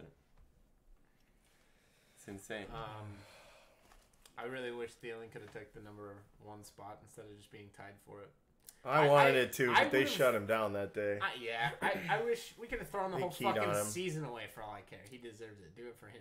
Yeah. Do it for that. Well, it's not like we made the playoffs, Did so we you- would have had something come out of it. I forget what game it was. I think it was the last game of the season when. Did you see Cousins and Thielen get into some shit? Yes, everybody There was saw some that. miscommunication Thielen between was the route and barking at him. Oh my god, they were fucking pissed at each Thielen other. was mad. And Cousins, they were just fucking Well, it was mostly Thielen went Snapping. after Kurt, and I think he was doing the whole, why the hell aren't you throwing me the damn ball? Because you can catch everything. I mean, that's a good point. Like, throw it to the guy. just put it up there. He'll get it. I Yeah, don't really like Kirk I'm Cousins. not convinced on Cousins yet. I mean, He's too much. He got the ball deflected so many fucking yeah. times. Dude. I've never been so mad watching a quarterback. that's true. He got tipped at the line like he was number 1 in the league, and it wasn't close. I don't think he Yeah. broke any records, but he was number 1 in the league at getting his ball tipped at the line. Getting his balls tipped. He got his balls tipped a Like lot. getting the balls flicked. Or He's trying dipped. to tell the world something. Dipped in chocolate. Yeah. I mean, with the offensive line, nobody's going to do a great job, right? I don't understand Yeah, why we didn't it's just true. get like a normal quarterback and then spend a shit ton of money on our You- O-line. You mean like the one People that we had keep last saying year? that. Yeah, right. Yeah, people keep saying that, but like I was reading something that talked about how, people have this misconception about drafting offensive linemen, and they showed like the best offensive linemen Tenure. that were taken didn't do that well. Like they didn't rate in year 1. Okay, that was the metric they were going off of. They were like, okay, let's pretend we took somebody for offensive line in the first round instead of whoever we took, which I can't remember who our first round pick was this year, to be honest. But we took, something else, and of course, all the fans are like, "What the hell? Our offensive line's trash. Why aren't we taking more offense?" Because it was bad the year before too. We were a much better team, but Philly completely exploited us. I mean, we Yeah, got they did, destroyed. damn. We couldn't do anything. We couldn't. Yeah, They secondary sodomized quarterback. us. They did sodomize us. Yeah, yeah. Foles MVP. Nick Foles, fucking Super Bowl MVP. Jesus, The underdogs. they the were. number 1 seed They have underdogs. the They were. worst fucking fans. Oh, they do. They're They suck assholes. So much. They need to go. You think they thrive Somewhere. off that, or it annoys them too? The team? Yeah. That's a good question. I've never actually It's heard super of it. obnoxious. It's a good question. So much has been said, not just in Minnesota, obviously, about their fans for many years. Like, they've been ranked number 1 worst fans over the Raiders fans, which is impressive, for a very long time. And, I've never actually heard the viewpoint of the team. Like, I wonder if they like that. Like, they like the intimidation that the fans might even bring. It's not just the team, it's the fans are like, intimidating because they're assholes. It's crazy what fans You gotta do. grease the poles so they don't freaking climb them and do stupid stuff. How crazy is that? The Nashville Predators fans do this thing where every time a goal is scored on the enemy, they fucking say like great job, Dubnyk, great job, Dubnyk. Like the person who missed the goal, the goalie, they chant his name. Oh yeah, they fuck with them. Yeah, Or they say like, way to go, Dubnyk, way to go, Dubnyk. Whoever fucking just missed, dude. So savage. that is. And they got those good. Nashville I like it. vocal cords, so it sounds all pretty. Oh yeah, It's all singing it. the most menacing sound, Operatic. second to the Do they yodel it? Aztec death whistle. Do they yodel it? They're like, A little bit. There's a way little to twang in there. go. Dubnyk. It sounds like a bunch of dead hound dogs. Yeah.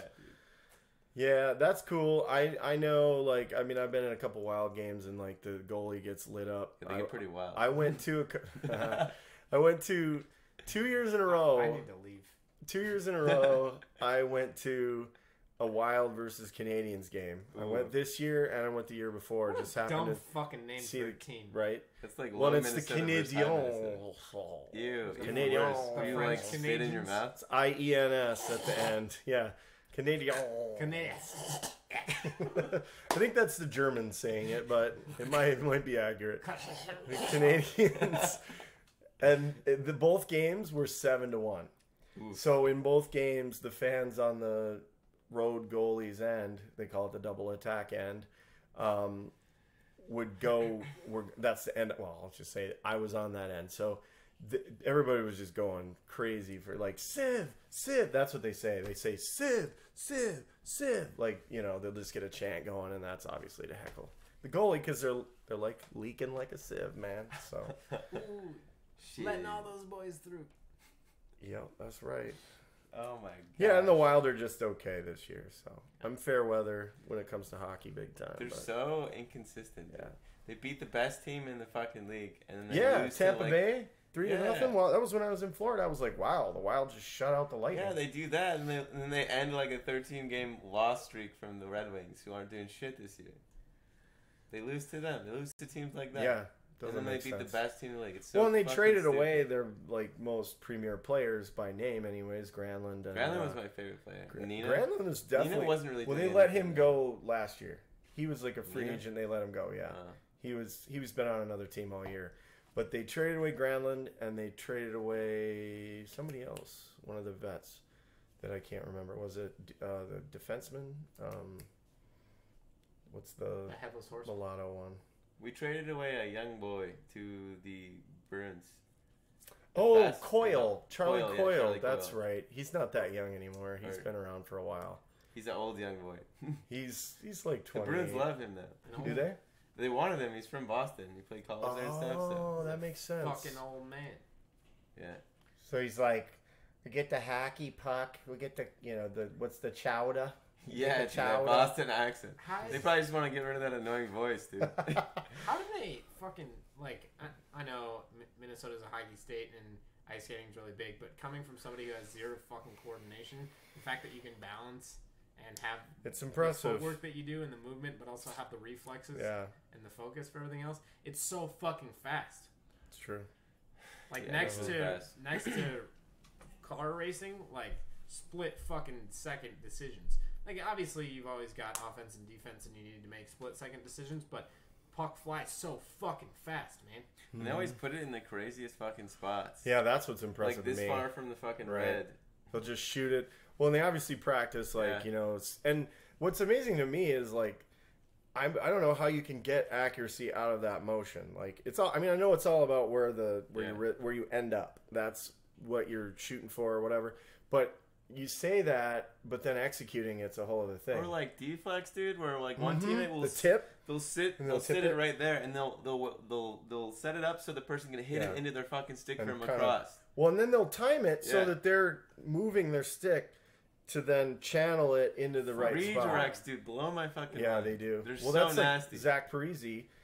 Dude's done almost all of his goal scoring that way. Yeah. He's not a guy he's not like Ovechkin that Got the laser snipes from the back, him. dude. Oh, my Yeah, he's gosh. not like Ovechkin that snipes him. He's over like near the net, just being annoying, being a gnat in front of the goalie, and then somebody slaps it like a guy with a big shot will just whack it, and he'll be there to go beep, and he's just super good at it. Yeah. And now he's kind of falling Dude, apart, so he sucks. But watching all the fucking pictures come out of Ovechkin in the cup last year after he won, or was that 2 years ago? Partying with the Stanley that was Cup. last year. Yeah. So fucking funny, just watching him end up in random places, just blackout fucking drunk. You can tell he's just having the time of his goddamn life. Yeah. So wholesome, man. God bless him. That guy's funny, dude. Yeah, I was okay with that. I mean, I don't know. I didn't watch a ton of it, but, you know, was like, that's a guy that probably should have a He's championship. at the peak of his life, dude. I mean, I watched I've watched the Capitals enough to just, it was annoying. Like, I remember watching a Wild game against the Capitals, and I think we gave up 3 goals to him in this game that I watched, and they were identical goals. All he did was stand in one spot, and he just waited for somebody to pass it, and somehow we weren't covering him. We just let him get a free, like he was just one-timing it and blowing us away because goalie's over here on the right side of the net. He's over here just waiting for the pass to come his way, and I'm thinking to myself, go stick Ovechkin. Yeah. I don't care who else shoots it. Yeah. Go knock him on his ass or something. And they never did. They just let him stand there and then whack, goal. It's like, come on, man. This guy's the best sniper in the league. You can't let that guy do that. It's crazy that, like, you can know exactly what somebody's going to fucking do every time, and they just do it. And they don't regardless see of whether it. or not, like, you want to stop them. Yeah, it's not some rando, you know? It's not Yeah. like I'm out there doing it. It's fucking Alexander Ovechkin. He does it every game to everyone. Yeah, no one I can know. stop him. It's insane. I know. Just, like, Dude, you know it's coming. impose your will, dude.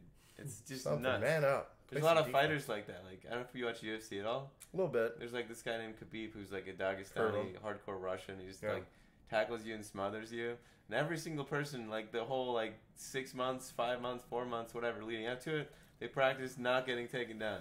The second they start fights, he just takes them down. They can't do anything. Just don't get taken down. Every time. And he gets taken down. Because he kind of sucks at striking, so he just takes you down and smothers you and punches you Yeah, on the ground. is he the guy that like screwed up John Jones? Like I was just talking, my friend was just talking about the Khabib fight or something. No, he screwed like up Conor McGregor. So they fought. Okay, yeah. Yeah, it was I a thought maybe big John deal. Jones. Conor McGregor threw a fucking dolly through his bus. Oh, that was that guy. Okay, Biggest okay. prepaid event of all time. Yeah, right. Fucking wild, man. Insulting his family and religion and shit like that. Connor tapped and Khabib was fucking pissed. He jumped out of the fucking cage. Went and beat up his fucking boy. Oh yeah, that's right. I heard about that.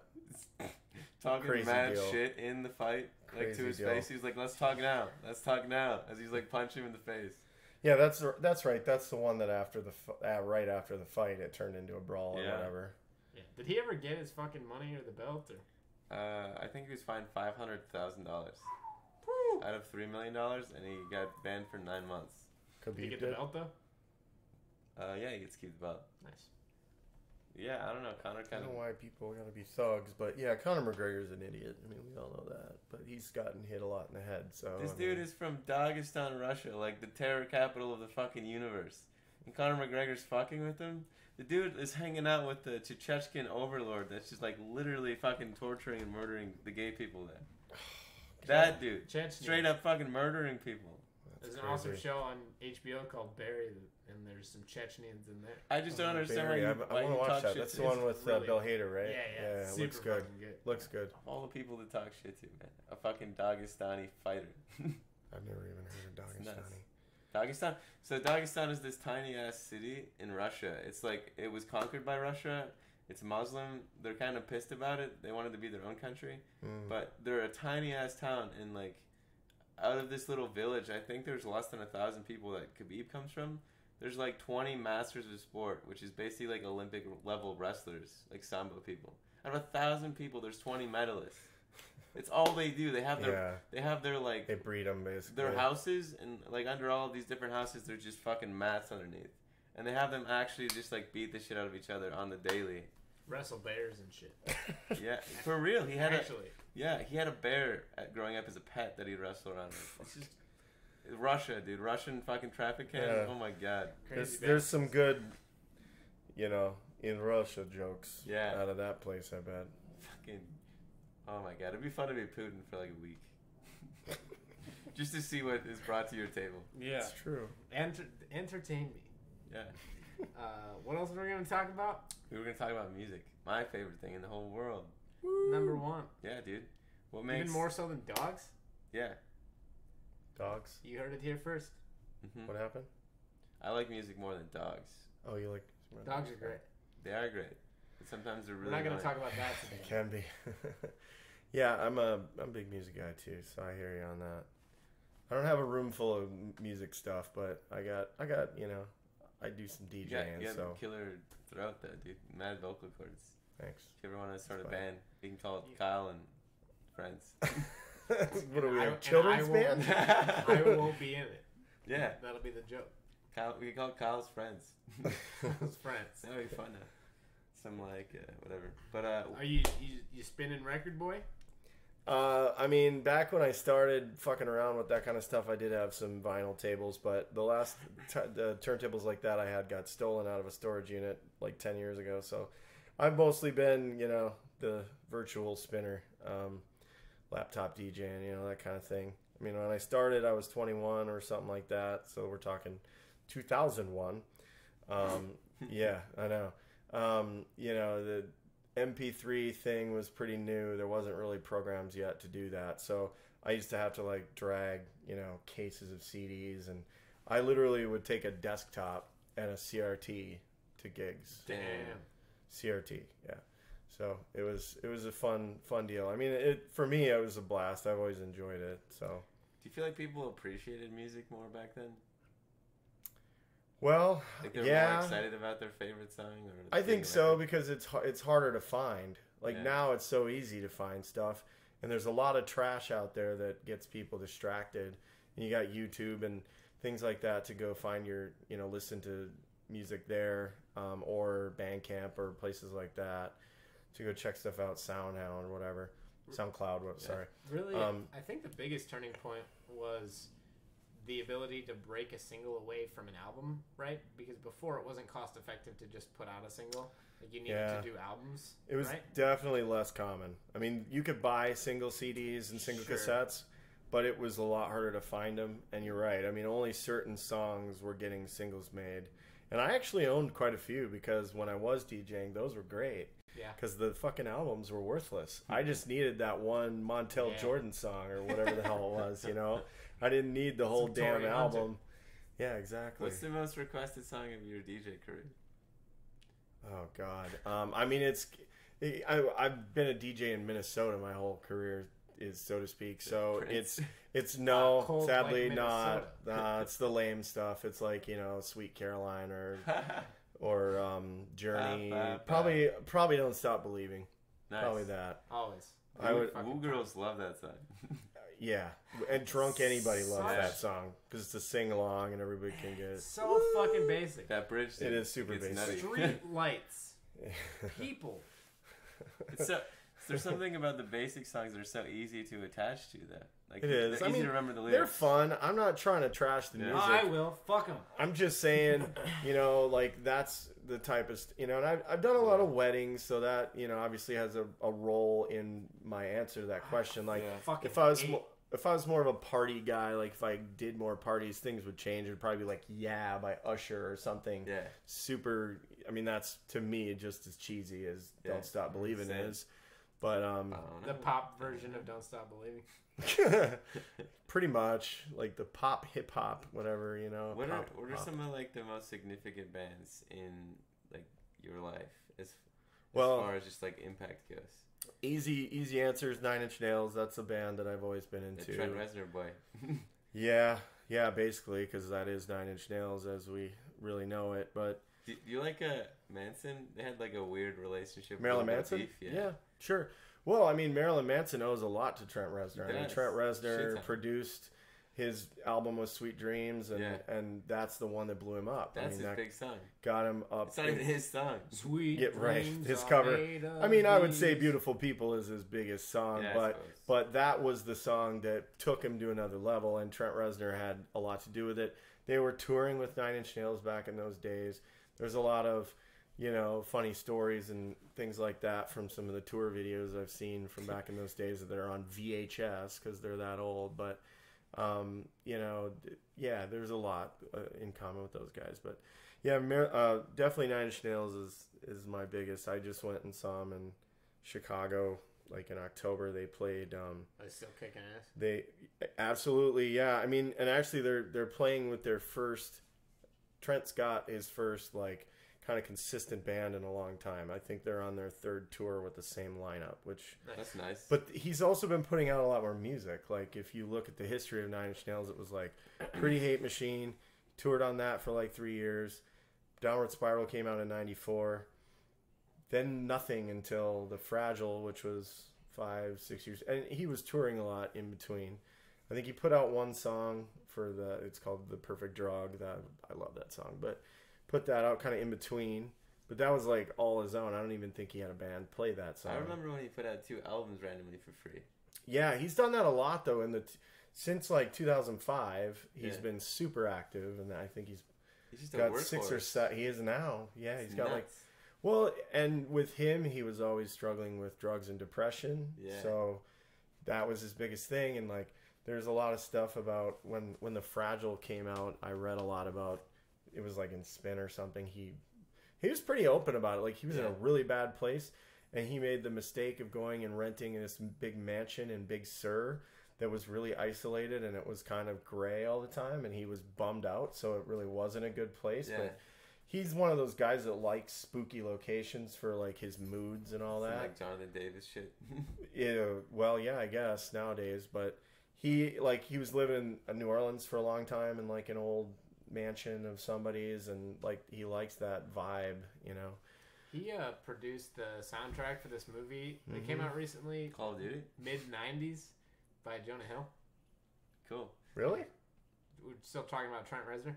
Yeah. Yeah, no, he I did didn't the hear soundtrack that. for that movie. Okay. It's not like his typical shit. It's very like the movie's about a kid growing up in the '90s. It's called mid-90s? Yeah. Oh, wow. I like a didn't hear skateboard that. kid. It's That's pretty right. chill shit. Yeah. He did Did a really composing great job. for Black Ops as well. Nice. Call of Duty. Did he really? Yeah. Oh, okay. I obviously know about his work scoring movies with Atticus Ross, who's now a member of Nine Inch Atticus Nails. Finch from To Kill a Mockingjay, They're related.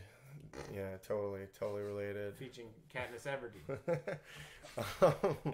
So he, so they did Gone Girl, and he did. It's a great movie. What was the other one? It is? Oh, The Girl with the Dragon Tattoo. Yeah, that's a good ass movie. Mm-hmm. So he did those two soundtrack or scores with Trent Reznor. I want to make a parody called Dragon with a Girl Tattoo. Yeah. You guys in? Dude, Or I'm in. Let's go. I'll see. you think we can get Rez Trentner to I'm produce the soundtrack? I'm gonna need to see a storyboard first. Yeah. Trent Reznor? I'm not agreeing to shit until I got a solid I story. dig it.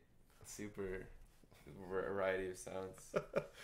Yep. So, anyways, that, and then, I mean, I was a '90s kid, so a lot of the '90s grunge and rock and stuff like that.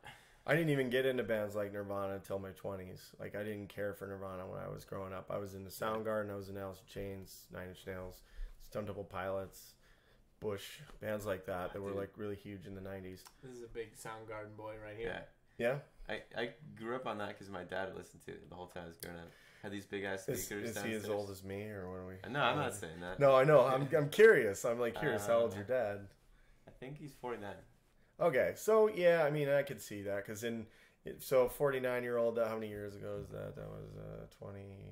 We'll say 26 years ago. So yeah, he was like 25 years old when that came out. Yeah. So yeah, it was the best stuff there was in those years. Still some of the best stuff in my mind. Yeah. So He used to listen to a shit ton of Pearl Jam and Soundgarden. Pearl Jam is another one of my bands. I've gone to see them a couple. I just went last Nice. summer. Drove that Jeep out there to Montana to see them in Missoula. It was just a place I'd never Damn. been. And they only did like 7 shows. They did like some stadiums. They did Fenway a couple times. I think they did Wrigley again. They've done Wrigley a few times. I went to Wrigley 3 years ago and saw one of their shows. Nice. Whatever year the Cubs won the World Series, so 16, they did 2 shows at Wrigley. And Pearl Jam made a documentary that was obviously the point of it was to like coincide with the fact that the Cubs finally won a World Series, and Eddie's a big Cubs fan, so Yeah. the whole documentary is centered around the fact that they did 2 shows and they're they think that Pearl Jam had something to do with breaking the curse. It's probably why they won. Honestly. Right. It's like, Oh shit, Pearl Jam playing? Oh shit. We got to now. yeah. Something just feels right. Yeah, that's it. I don't think there's a curse anymore. I think Eddie lifted it by playing at Fenway or Wrigley twice. You and I watched that game together at Cowboy Jacks in Bloomington. The Where they Indians, won? Yeah. Indians, Cubs, yeah. Game 7 that went extra innings. Yeah, Everyone that freaked out. was a crazy Fucking game. place erupted. I'm sure every place. I was at a Cowboy Jacks for that. I was at the Plymouth one. Really? Yeah, that's funny. You guys were at I a was Cowboy also Jacks. at Cowboy Jacks when Blair Walsh missed that kick. Oh, Nah. God. Everyone also erupted. That was in Burnsville with our boy You talking about the Swing and Seattle, Dig Legas. the playoff game? Yeah. In Seattle? Yeah. Freezing cold. It was like zero, like below zero. Yeah. Mm-hmm. Fucking Blair Walsh. You think the Vikings would win more games if they just never went for kicks? Yeah. I wouldn't be opposed. Yeah. Just go for the touchdown or just fucking call it a Because day. here's the deal, right? How much is the morale deficit that's created by a missed kick versus a missed 2-point conversion? Right? Because 2-point conversions are harder. You're not as like upset by it. But if you miss a kick, that pisses everybody off. I don't feel like I was just thinking when you talked about that. I was just thinking. I don't know that our extra point numbers are that bad. It's the field goals that we generally miss that are the key ones. Like You're right. I'm looking back in Vikings history, and it's not that extra point that we didn't make. It's although now, I think because they moved it out a little Danny boy missed a few. Bailey did miss like 2 or 3 extra points, and that was annoying. It's like, come on, man. And yeah, they did move it out, so it's a longer kick, but you should still be able to make a 35-yard field goal. I mean, it's pretty routine. Just a We mental could do thing. that. It's so automatic. It is You're mental. Like, what the fuck? You're absolutely right. It's like shooting a free throw in basketball. Oh, It they should moved the be free throw automatic. line? Can you I want imagine if they moved the free throw line? It's a 3-pointer, basically. That would be awesome, dude. I wish they would do that. Fuck. I want to know exactly what is causing Minnesota to have shitty kickers. I bet it's like somebody being fucking like mean to them. There's some voodoo Or a magic. weird vibe. There's some voodoo magic somewhere, man. There has to be, because it just doesn't make sense that it can be that fucking many times that we blow it. Well, on you a hear kick. of like Freakonomics, like the study of just weird things that go on in society that have a big impact on. It's like the same shit with sports, like all the little shit you don't see that result in like a win or more points or whatever, just like a pep talk or somebody's girlfriend breaking up with them. Dude, that shit's insanely interesting. Like the micro details of why somebody's successful. Micro penis. Or having a shitty time. Like if the girlfriend breaks up with them, do they play better because they're sick of it and happy and free, or do they just like shit the bed? Let people run them over, like stuff like that, dude. It's so interesting. Yeah. Well, that's the thing, and it depends on the guy, because you know everybody.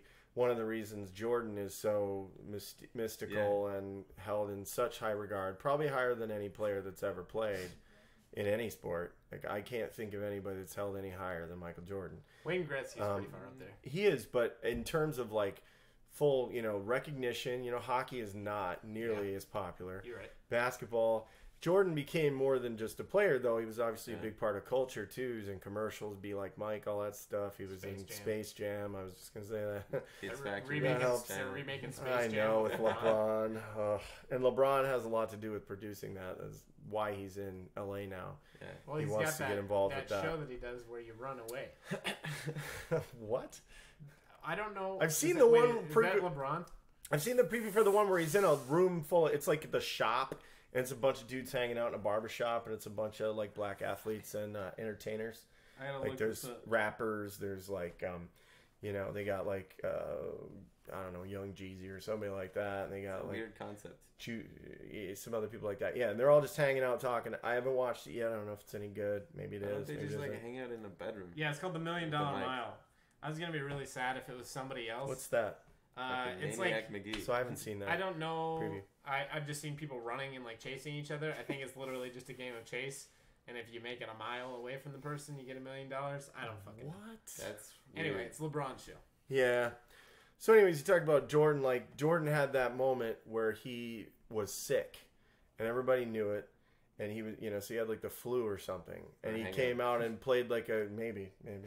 Had like a really courageous performance, and he scored a bunch of points and hit like the critical basket. I don't know the history behind it, but I know that it was one of his older playoff games or something like that, and it was a huge deal. And everybody was like, "Oh my God, Jordan just did all that, and he was sick." He was like, he basically like Put the team on his back.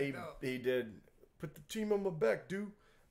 He's like on the side on the bench like with a towel over his head the whole time, like, and then he'd come out and it's like he just overcame, you know. But then nowadays, like of course everybody says, oh, they don't make them like they used to, you know. A lot of players are, you know, they're not as tough. They play them less, you know. There's especially baseball. Everybody makes fun of baseball now because back in the day, like Bert always loves to say it on the Twins broadcast. Well, in my day, we pitched 9 innings all the time. We pitched complete games, and you didn't have these middle relievers and, you know, closers and all that stuff. So yeah, and everybody's elbows disintegrate. Yeah. Well, that's the thing. Like I feel like it probably didn't happen as much back in those days. They threw differently. They didn't have the. That is part of it, though. Like different. Like if you're going to talk about pitching, they would have had to throw differently knowing they were going 9 innings, though. Well, true. But I'm also saying that some of these pitches they have now, these breaking balls that revolve around torquing your arm different directions, didn't exist. Like those like came along techniques? Later. Well, it's just, you know, new grips and new spin. You know, they figure out how to flip it. It's like a frisbee throw in some cases, you know. New sex moves. Well, you know, new books come out and, you know, people. Kama Sutra. Yeah. That's not new, though. It's been around for a long time. Been around for, like, millennia. Yeah. Melania. As long as I've been alive. Oh my god, dude. Yep. So you're into music. What's your favorite? You know, you got some. What are your inspirations then? I got to hear yours since you heard mine. Oh, I'll show you yours if you show me mine. I don't know. I would say my first cassette tape. I got a bunch of them at the same time, but the first one I liked was Michael Jackson, Bad. Which is kind of funny. Standard, yeah. I remember that one when I was a kid. Classic. Yeah. Fucking basic bitch. He likes your sweater. Thanks, man. The first album I was excited to get was "Enema of the State" by Blink-182. Blink, yeah. I had that. I recorded they played the whole album on this radio, and I used to have like a cassette player where you could hit record. Hell yeah. That's how I got that. Do that all the time. Yeah, it was dope. Bootlegging. So I had that. Basically. I don't know. Blink-182 was really huge. Korn was really big. I've talked about Korn a bunch, but Soundgarden was huge. That's awesome. Yeah. I'm a big Soundgarden guy. Okay. Like which bands? We're talking like Pantera. Like super generic. About... Like it probably wouldn't even be considered metal, but like I really liked Seether growing up, which is a super meme band. It's like basically Nickelback, but I really like the guitars. Yeah, Seether was dope growing up. Like the stupid like Peter's Crazy Breaking Benjamin, like that was huge for me growing up. But then I kind of shifted around to everything else. So like, oh, you guys are so young. Seether was growing up for you. I'm like, Jesus, that was like 10 years ago. I know. I'm messing with you, man. I'm just like, damn, that was like 10 years ago. I listen to everything, man. It was like 20 years ago now, man. Some of it was, yeah. You're right. Yeah. I like I'm good with Seether. I don't like a lot of the modern, I call them butt rock bands.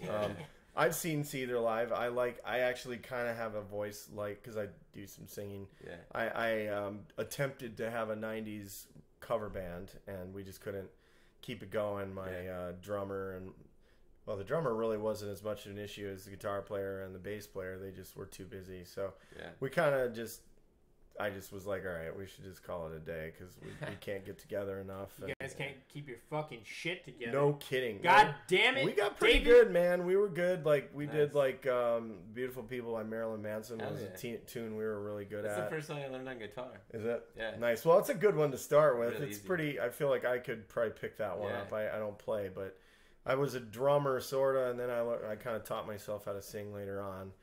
So, you know, we did that. We did Everclear songs, Santa Monica. We did a couple Bush tunes. Yeah, we totally chugged it every practice. It's also my first concert, Marilyn Manson. 14. Was it? Yeah. Nice. I've never seen Manson, actually. I've seen him twice. He's pretty wild. Yeah, so we did a Silverchair song. We did Finger 11. We didn't. No, that's Finger 11 didn't really crack the 90s. We were trying to stay 90s. Yeah, so we were going to be like a 90s alternative cover band. That sounds dope. STP did some songs by them. Pearl Jam never quite happened because we needed another guitar player for Pearl Jam because they don't really have any real simple songs. Green Day was in the works. We were working on what the hell Green Day song? I don't even remember because we had just started kind of fucking with it, and then we didn't end up doing it. But Yeah, so we had like 25 songs at one point, and it was clicking along really good. And then schedules got in the way. So what was your favorite song to cover? My favorite song to cover? Ooh, gosh, that's a great question. Actually, okay, do you mean like in the band or like in karaoke or something? Let's do both. Okay. Well, you're most excited to sing. Karaoke, believe it or not, my best song is "Lean on Me," like the old Bill Withers song. Yep. So that's a good one for me. And I don't really, the way I sing that one's a little different than I sing other stuff because it's not a rock song, Kind of makes me just sing a different way. Right now, then I don't know about that. Acapella. I don't, we didn't practice this. So. Three boys singing. We all need somebody to fuck on. Oh man. Good. You got a different version. Is that the well, I wouldn't say Weird Al because he doesn't get dirty like that. That was really dirty, Kyle. Yeah. I watched Weird Al do an episode of Hot Ones. Do you know about the YouTube show Hot Ones? Weird Al's great, so I'd watch it. What are you fucking laughing at? Because it was him. We talked about it like 5 times. Keep talking about it. The Weird Al really? Does that come up a lot? No, the fucking Hot Ones, dude. It's a great show. It's a series of. When was the first time you saw Dad Dick? Let's bring that up again. I gotta face the camera first. Hold on a second. My girlfriend Skyla. Oh, so many memes. Skyla? Yeah, that's her name. My girlfriend. Oh, you were serious? I've never seen that name before. She's gonna be upset now. Oh, yeah, sorry, Skyla. Unique one, not Skylar. No, I didn't say Skylar. I said Skyla. That's why I said what? Don't say Skylar. I didn't. I know. I said it right. It's a fucking meme. You know what? You know why that made me check? It's because it made me think of Napoleon Dynamite and Starla. Yeah. So it was more that. Nothing wrong with the name. Anyway, YouTube show is a series of increasingly spicy wings. Yes, I have seen that. Sorry, Sean Evans, I've seen like 3 of them. Yeah, it's fucking great. Weird Al was not on, Weird Al. I haven't seen that one. And he fucking nibbled the wings like a little bitch, dude. He was taking just teensy little bites. What a fucking bitch. I don't know what I would do on that show because I don't really like super spicy. Me either, but fuck you. I would just go for it. You gotta like spicy. Clean them wings. I feel like I would approach it. My girlfriend Skyla just snapped me. She's probably mad. She's like flipping that guy off. Fuck you. Should we open it? Let's see. Yeah, let's see it. Maybe she's naked. Oh, well, you better check it. If she is, then do a repeat. Send me a nap. That's not us at all. So. Oh, some chick with big titties. That She's says watching some big titties. Big personality. Big personality tits. If you. I like girl. Good on her for sending you a picture of some chick with big tits and commenting that she's obviously got a good personality. That's exactly what I think too. Actually, when I see those broads, I'm like, oh god. God bless her. Same. You almost want to just talk to him just to fucking troll him, just to fuck with him, like turn it into a blonde joke, the whole thing. So what's your favorite blonde joke? Oh god, I don't remember jokes. Don't ask me. Same. There's a lot of good ones, but I suck at remembering them. I always remember the really bad ones. That you should never say. A redheaded brunette and a blonde are falling from the sky. Which one hits the ground last and why? That's a Dr. Seuss rhyme. I've heard this one.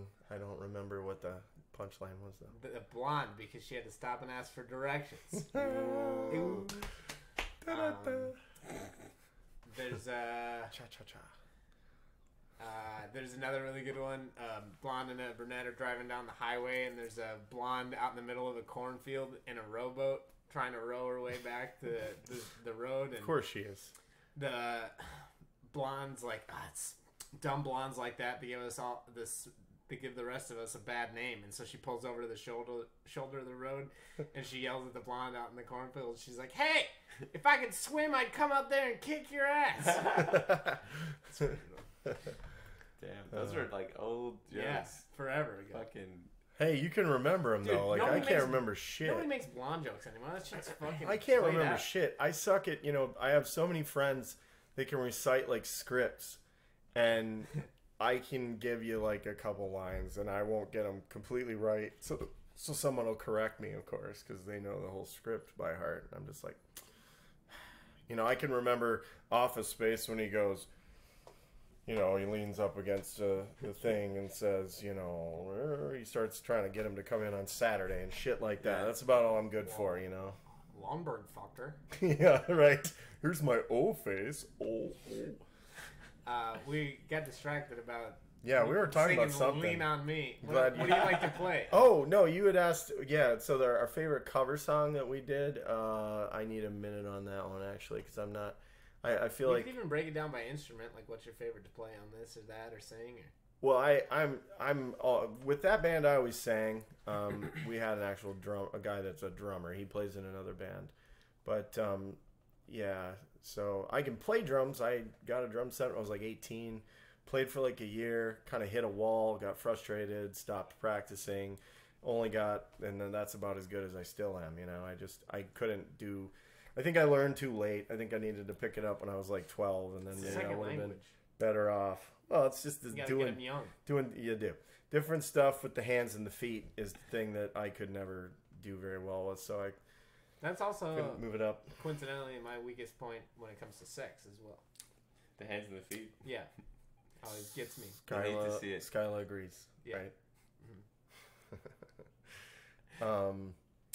Yeah. I mean, she's my girlfriend. Wait, you guys yeah, aren't married? No, she's my girlfriend.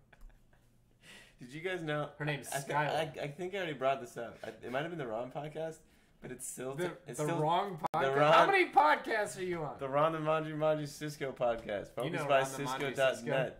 You know, everybody knows Focused by Cisco.net. Focused by Cisco.net, you Yeah. said?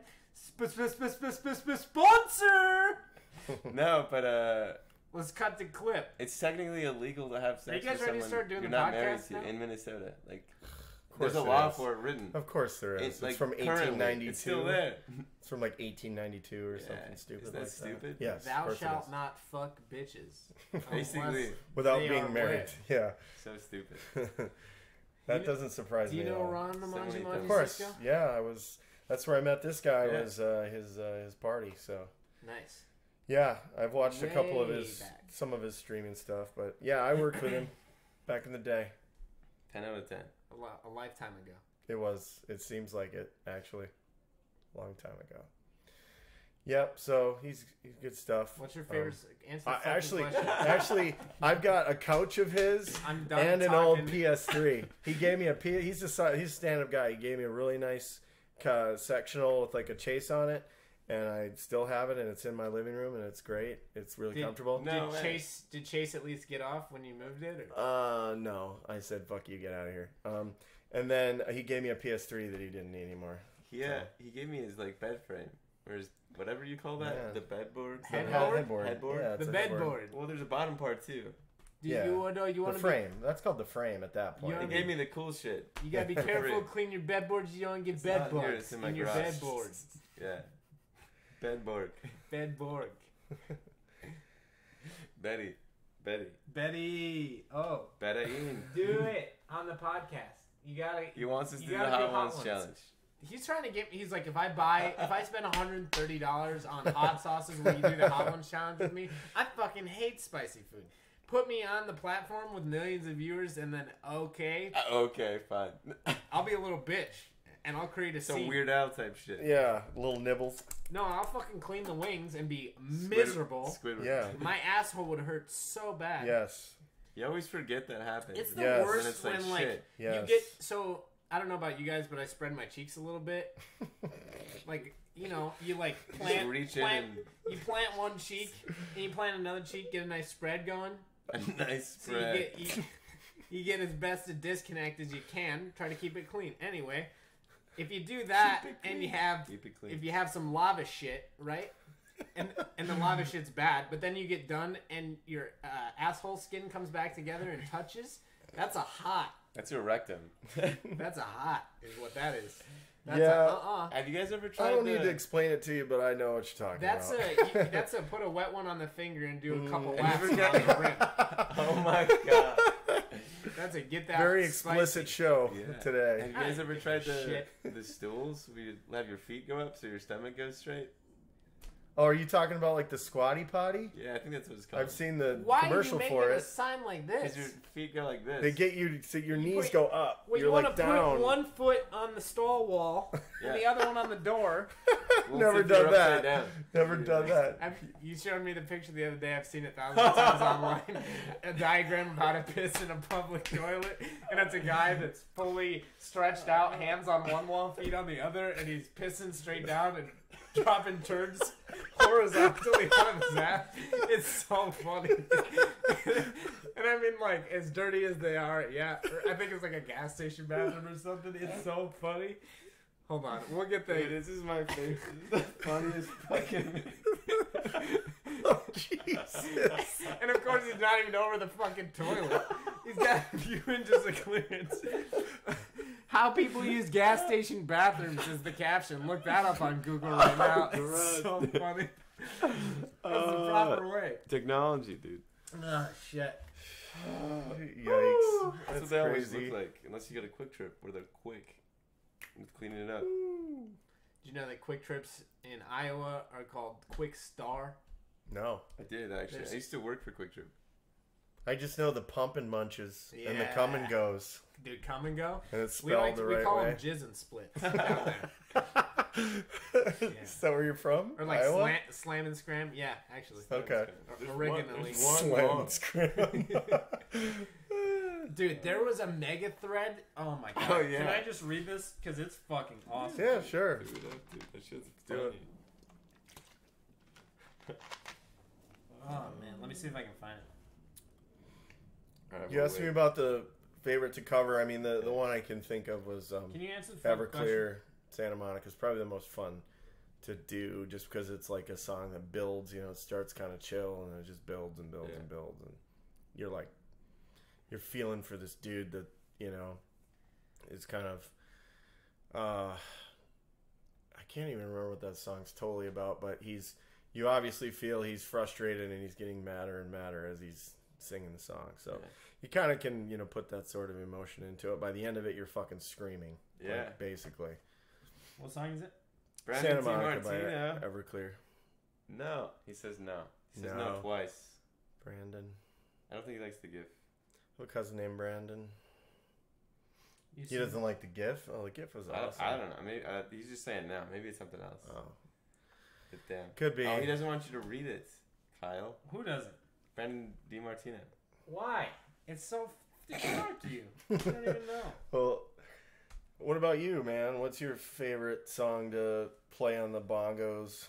Or I played Donkey Sing. Konga when I was growing Yeah, up. what's that song? I recorded you one time because you're so passionate about it. Oh, Build Me Up Buttercup? oh my god, that of course it was a song like He's that. got some fucking, was it a Creed voice or some shit? Oh Jesus, Yeah. you sang it like Scott Stapp. Yeah. He's In the style of He's got Can some. you take me higher? Oh dude, Oh, look at this. Down, I googled slam and scram, jizz and split, and a picture of come and go came up. so I'm they not know what kidding. you're talking Look at about. this shit. I'm not fucking kidding. It's funny you guys that came up because guess who just covered "Blue on Black" by Kenny Wayne Shepherd? I just heard it today on the Butt Rock the Butt Rock station on satellite radio. It's Five Finger Death Punch. What? They covered "Blue on Black," and I actually kind of liked it. I'm not a Five Finger Death Punch fan. I think they're kind of ridiculous, but Yeah. they have a couple songs that I think are pretty cool. But I just hate the way the drums sound on all their songs. The drums sound weird to me, and it just sounds overproduced. But For sure. at any rate, I liked what he did with the chorus on it because the song I've done "Blue on Black" before, and it's a great song. But it's so kind of monotone almost, the whole song. There's no real, emotion to it. He actually changed the chorus and made the chorus kind of aggressive. And it's actually kind of cool. The rest of the songs, just a little edgier version of the old song by him, but by Kenny Wayne Shepherd. But the chorus is cool. I was like, huh. Now I kind of feel like I should go do that song in karaoke and just put an edge on the chorus because it was cool. I liked what he did. And they've covered a bunch of songs before. I think they got way bigger when they did that Bad Company cover. I don't know if you're familiar with that, but yeah. Everybody loved that. All So right, here we go.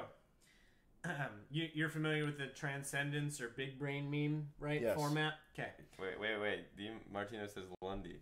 What do you want, Demo? I'm going to read some funny shit. What do you... I'm sorry. Is this a fucking two-way conversation? This is a download, bitch. Download this motherfucker and listen to it. What do you want?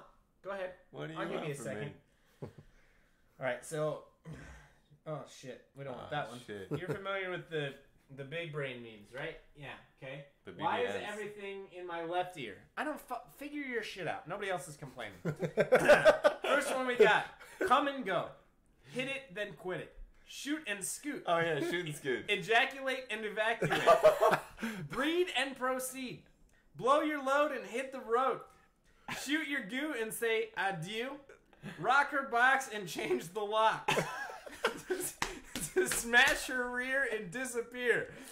Prove you ain't gay and run the fuck away. Oh my Shoot the jizz and out you is. And then there's another one, and I'm trying to figure out. Out you is. Yeah. Pretty good. Out you is. Splatter and scatter. Court and abort. Cream pie and goodbye. Cream and scream.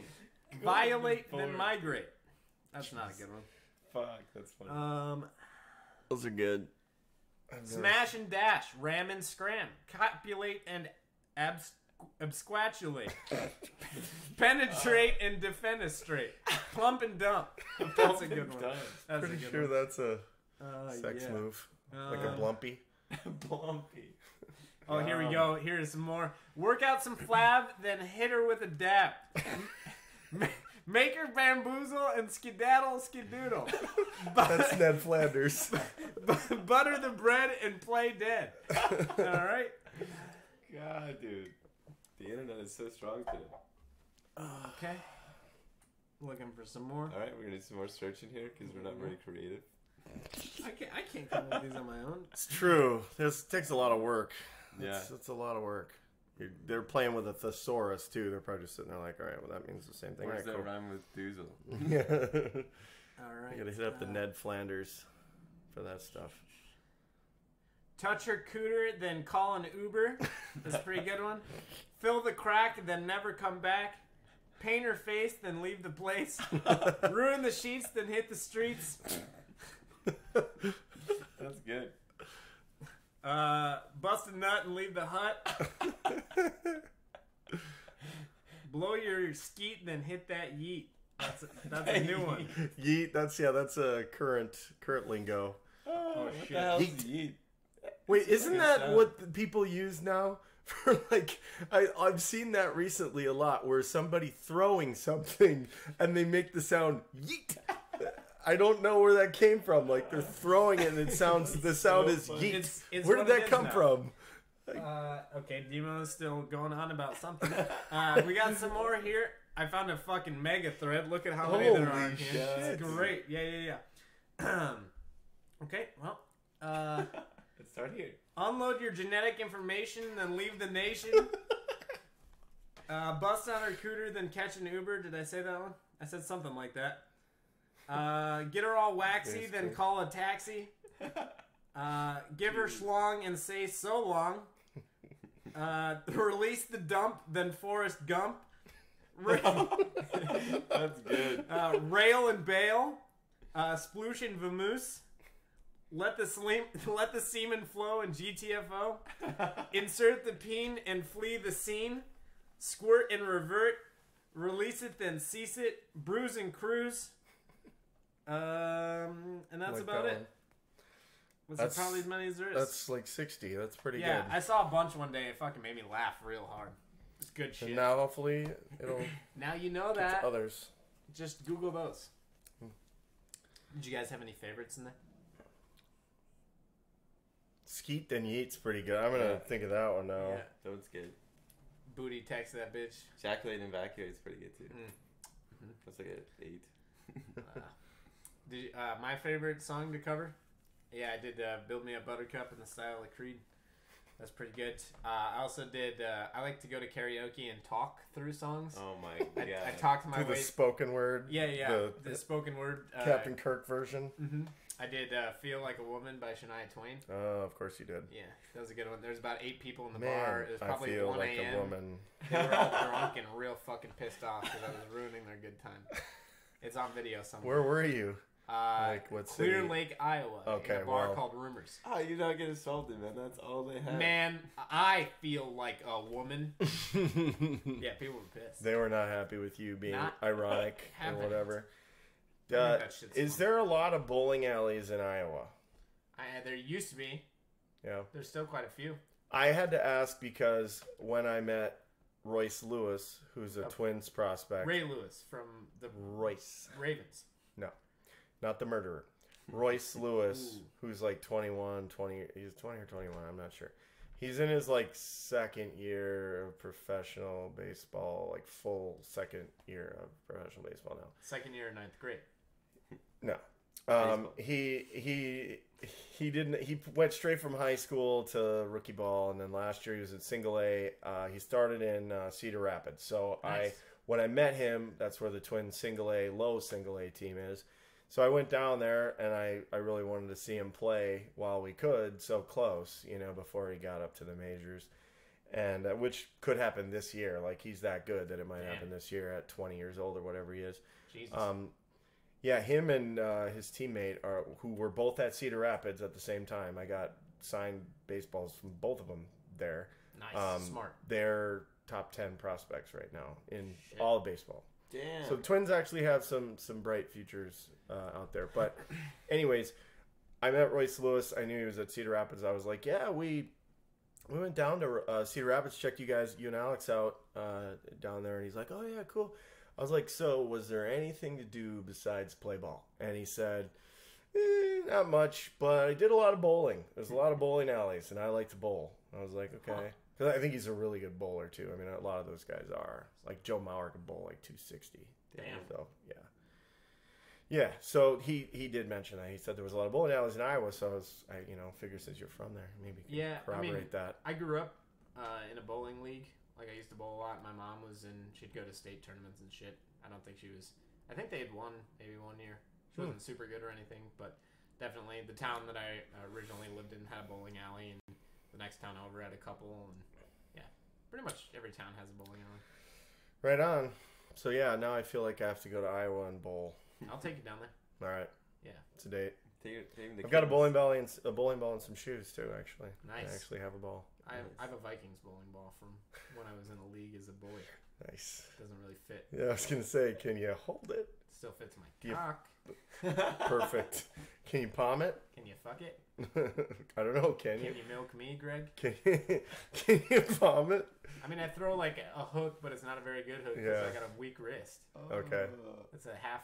I've never even tried to learn that. Like, I just roll it straight. I don't know. Same. Pretty It's good too at hard. rolling straight, but I roll a lot of splits. I'm good for a couple splits a game. Maybe, not. I don't know. I can get 160s, 170s, or like usually my high games. Yeah. My best game ever was like 167, and I haven't even come close. Mine's 177. Damn. So When I was like fucking. I thought I was killing it with that. That is killing it. And then I went out with a couple people who got 200s while I was with them, and I'm like, fuck you. them. Fuck you guys. Yeah, Yeah. I was like 12 or 13. I think I bowled my high game around those years. It's 220. Damn. It's my high dog. game. But my Yeah, average, huge my stuff. average is only 130, so it's not like it was. Yeah, you had a wasn't good, super consistent. really good game, obviously. Yeah, 220 is awesome. I wish. I went bowling a few days ago for the first time in like 3 years, and I'm like super consistent. So I had a few games that were like 120 ish, Yeah, that's fine. but I would Get over like 100. fucking get spares on like gutter and then strikes, like a bunch of different times. You did that. You're like, God I would damn it. fucking get a gutter How and can then I get a do strike that the next first time. roll? Yeah, it's so annoying. Yeah, It is. You can't waste that first ball. Yeah, I had like 3 of them that You don't game. get the double 3 bonus. spares on Right. fucking strikes. Yep. You get them next 2 rolls, man. I hate Do to you see know? it. Do you know how to keep score? I did just let the machine do it. I do, but yeah. I usually just let the machine do it. Yeah. Yeah, fuck that. The bowling alley. Count those next 2 rolls and Yeah. those strikes. Yeah, the bowling alley I grew up in didn't have machines, so Ooh. By hand, bitch. Let's go. So you were doing it by hand? Hardcore, yeah. Write it down. Nice. Fuck yeah. Pizza party at the end of the year. Some good times, man. That would be You'd have fun. the fucking kids that would stand up there after they throw the ball, and then they'd be like, with their fucking hand, like wiggling it, try to get it to move a certain direction. Because that has a lot to do Because with you're it. fucking 8 years old, and you think if you will it hard enough with Or your if cock, you lean super hard. Answer the phone, bruh. Answer the you phone. just, ooh, you get that shaky hand, wiggle it, ooh, to the left a little bit. I've never seen anybody do that before, and now I guarantee what's going to happen is next time I go bowling, some fucker's going to be out there like, come on, man. Some little shit. I usually just kind of like stay down and watch it, and then I get back up and walk away and disappoint. You gotta follow the ball. You gotta slide down the lane, or else you're doing Like Jackass style. Vroom, vroom. yeah. Like Yeet. Yeet. This yeet You want thing, my yeet? God. I know, I keep forgetting to like Google it and figure out what the origin is, because No, here's I'm the a deal. weirdo. Don't ever look anything up. Just emulate whatever everybody else is doing and pretend like you know. And then they're like, oh yeah, this guy gets it. Yeah. You One don't of need us. to know anything. No, you're right, but Mirror everybody else's game. I get sometimes I'm fascinated with humans and the things that they come up with and why they come up with it, you know, and it's like there's been, you know, obviously slang comes from all sorts of random shit in any language, but it's amazing how much we have. I can't imagine that any other language has anywhere near as much slang as we do.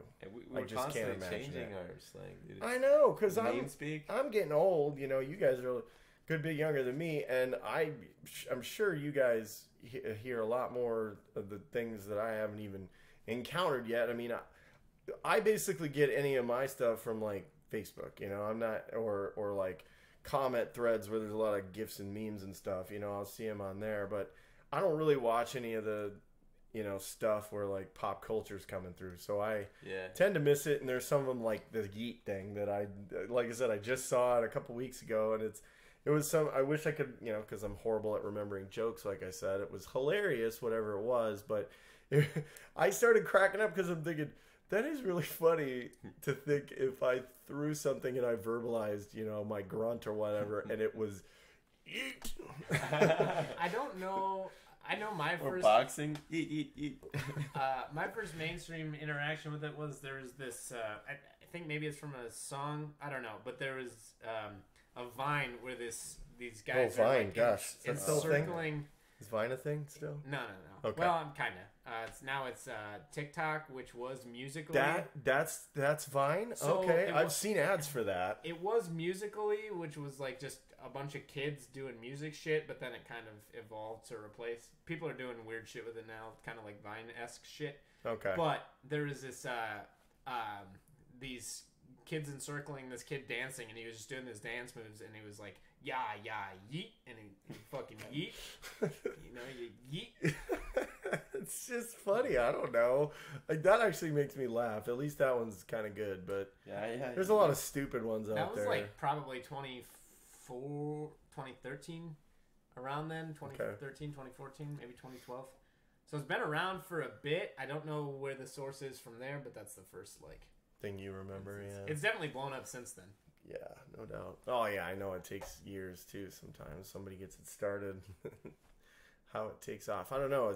Is Reddit still like? I mean, are a lot of people on Reddit, or is it just geeks? I think even more so now since there's a mobile version and like. Yeah, because it was just geeks back when it was just us geeky people doing our threads about geek culture. I know it's great. I'm not ripping it. I'm saying that none of my like friends that are not into tech and things like that. You know, I've got friends that are more into sports and they work in hardware. They're like they're laborers. They work in physical jobs like construction, things like that, and they have no fucking clue what the hell Reddit is, right? They're not involved. Yeah, right. Any of that stuff. And obviously, you just have to be in front of computers and follow social things, and you're going to see that stuff whether you want to or not. So yeah, there's nice. My girlfriend. Good Reddits. My girlfriend's been on Reddit, I think, longer than I have. Her name's Skyla. Okay. My girlfriend, Skyla. What is she again? She's my How is she related sex to? slave. Her name's slave. Skyla. Okay. How much do you pay her? 9? Per time, an hour, Yes. a minute? She's been on Reddit longer than I have, I think. but she's not super nerd or anything. So it's definitely mainstreamed quite a bit. Yeah. Oh, sure. Yeah. No, I believe it. That's what I mean. Like, I didn't. It's not cool anymore. I don't. I think the AMAs have helped it a lot. Like when fucking Obama's doing it, ask me anything. They're like, "What Bill the hell?" Gates, yeah. I can ask you something somewhere. Bill Gates has done like 5 or 6 I've watched AMAs. a couple AMAs. I've never like participated in a live session. I've only like read the answers. I've never participated, but I've definitely watched a couple. Yeah. They were cool. I thought that was neat. It is pretty cool.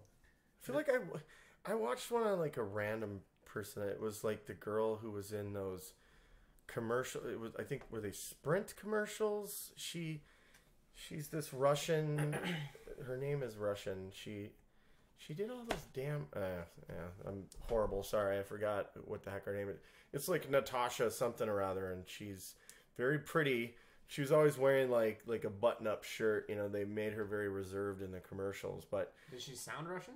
no. This is the AT&T chick. Yes, AT&T, right. She So those actually- commercials. She actually got her start on YouTube doing I know. like sketch comedy. I know. Shit. I looked into her. Did you Her and ever- another girl. Did you ever watch Good Neighbor or Kyle? She did some collabs with Kyle or Good Neighbor. I've heard of Kyle. I mean, I've heard of those people, but I don't know the specific like videos you're talking about. Yeah. I just was wondering who the hell she was because I was thinking about her. I saw a commercial. I was like, damn, who is that? She's fine, man. So I was like trying to figure it out, and sure enough, that is not at all who she was. Like she's known for web stuff, and I watched a few of her things, and she got some pretty famous people to do some videos with her. I think she's.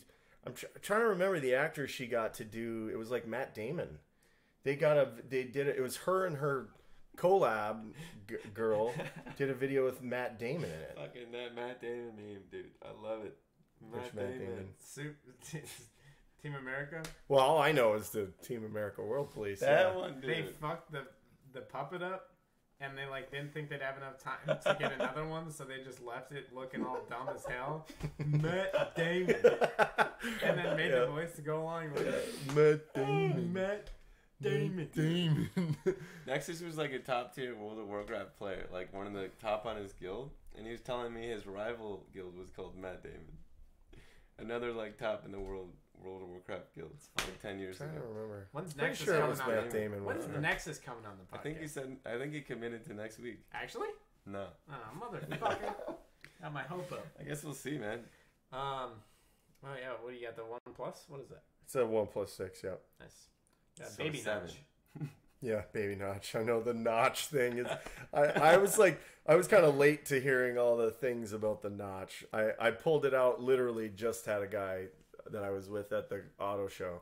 He's like, "What is that?" And well, actually, some dude at the auto show asked me what it was, and then I had it out and I was showing it, and then he saw it and he said, "Oh, you got the notch, huh?" And he laughed. He was like, "Yeah, it was like a joke about was it the iPhone or something that." Had some iPhone was the first one, yeah. Yeah. What's the notch?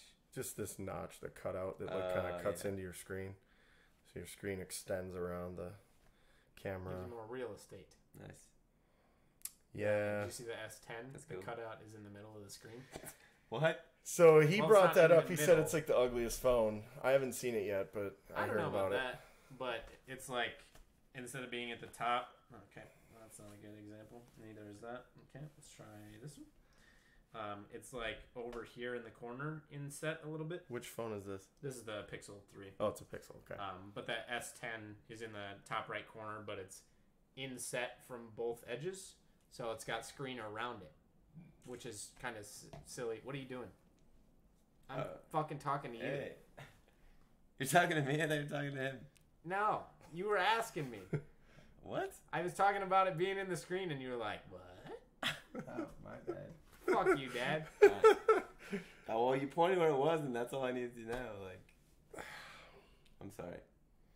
You can keep telling me. It's a good thing I'm Why here. are you going on about this? Good thing I'm fucking here to notch? like be a moderator. I Be wanted like, to show John my fucking projector. How cool my phone is. Jesus oh, you have a Christ. projector on your phone? Yeah, dude. Hold on. It's Now we gotta illustrate that with words to the viewers at home. Maybe not. I don't know what the projector actually here it is. Dude.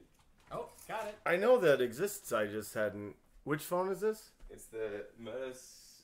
It's a Motorola. Okay, I remember the commercials for all that Moto stuff. mods. This is like a Moto battery you mods. can turn on. Yeah. Whatever. It's fucking dope, dude. This is so much. It's like better than. And they're cheap too, right? They're pretty affordable yeah. phones. Pretty good. I had a Motorola like 4 years ago. It was a pretty good phone actually. Hell yeah. This is just like. You got that HTC Thunderbolt or the Motorola Thunderbolt, right? What was the fucking old Droid phone? Oh, what? Oh, Like when 4G first came out or 3G first came out. Shit, I had a Droid X. Droid X. Yeah, that was my first Motorola, I think. Hell yeah. It was like 2009. Where are you It was going? my first smartphone. Are you gonna bounce it off the mirror? What are you doing? I just moved this over here because it used to. Why don't you put it over here? Oh, it's above us. Put it on this oh my wall. gosh. Put it on this Lenovo, wall. huh? What are you doing? Jesus Christ, Dad. Dude, check this shit out. It's fucking legit, and I plug it into my Bluetooth speaker. It's normally like Can you move it a little closer so you're not fucking around? way bigger. I don't know why the top's cut off. Hammy's attached a case to the back of his phone, and he's now projecting a video that he's watching on his phone to the wall, Yeah. and it's fighting. It's MMA shit. So, It's pretty dumb that a little There's a tiny guy that phone got can his. do Is this that stuff. GSP? Yeah. With George his St. Pierre. affliction shit. It's just sick, dude, that you can do this with your phone. I agree. It's pretty sweet. That's my deal. Because I almost bought a TV, and I was like, wait a minute. Wait a gosh darn second. Alright, sorry to pull everyone away because you can't see that. Yeah, you should be. Phones are crazy. I can't wait to see. I have this theory that. So right now we game on PC and we game on consoles. I have this theory that like eventually smartphones are going to be like the central like station for gaming, where you can just like go into your living room and say, "Let's play Rocket League," and then it'll show up on your TV, and you can just pick up a controller or something. That's where I think the world's going to go. I don't think you're wrong. We Would just that be gotta make nice it happen. though? Would that be convenient if phones were that good? Where you could just go in your living room and like pick up a controller like a remote or something? Yeah, I think the more feasible option is like the remote access options. Right now you've got NVIDIA Share. Like this, like the Xbox where you can play through your PC Steam library now? Essentially, yeah, but like there's if you don't have a powerful computer, I think it's called NVIDIA Share. There's a program where you can source other systems online to do the processing Where you power like for you. borrow from a big boy computer? So I think the phone will essentially just be a key. Yeah. I could see the hardware eventually getting there, but I think the more practical option is That'd you be set this thing sick, down, though, dude. it docks into the internet, it connects to whatever service, and then that service remotely provides the experience that you're seeing locally. Microsoft made a phone that you could dock and it would become your PC. With your cock, Yeah. like if you're a Bang, bang. same-sex boy. Sword fight? Is that what it's Yeah. called? It's a Microsoft No, it's where sword you. fight. Docking. I don't know if you've ever heard the formal term, but you've got Cock and dock. a circumcised penis and an uncircumcised penis. Got it. And Yeah. they hook Take- up. Yeah. It's a male-female sort of. Yeah. That's connection. actually it's a little known fact, but that's where NASA came up with the docking protocol for the International Space Got Station it. and other extraterrestrial vehicles. It makes sense. I can see it. You heard It's it logical. here first. Logical. Ew. Yeah, I don't know if I needed to know that, but You're welcome. Now you know that. Yeah. coupling. That's what that is. Coupling. Coupling depression. Those are couplings there. That's a band name. What? Coupling depression. Mm. It's a fucking. Was that your band name? No. Did I guess it? No. Is this your card? Guess it. No. Is this your card? You guessed it. March 22nd. Oh my god. What else we got today? I think we talked about it all. You think so? I think we're Covered all the talked things. out. It's late. I want to go home. Damn, this guy. Yeah. I'm done. He's Done? he's I past checked his, out an hour he's ago. past his bedtime. Let me the fuck out of this room. Oh my god. He's All right. He's got Skyla waiting for him.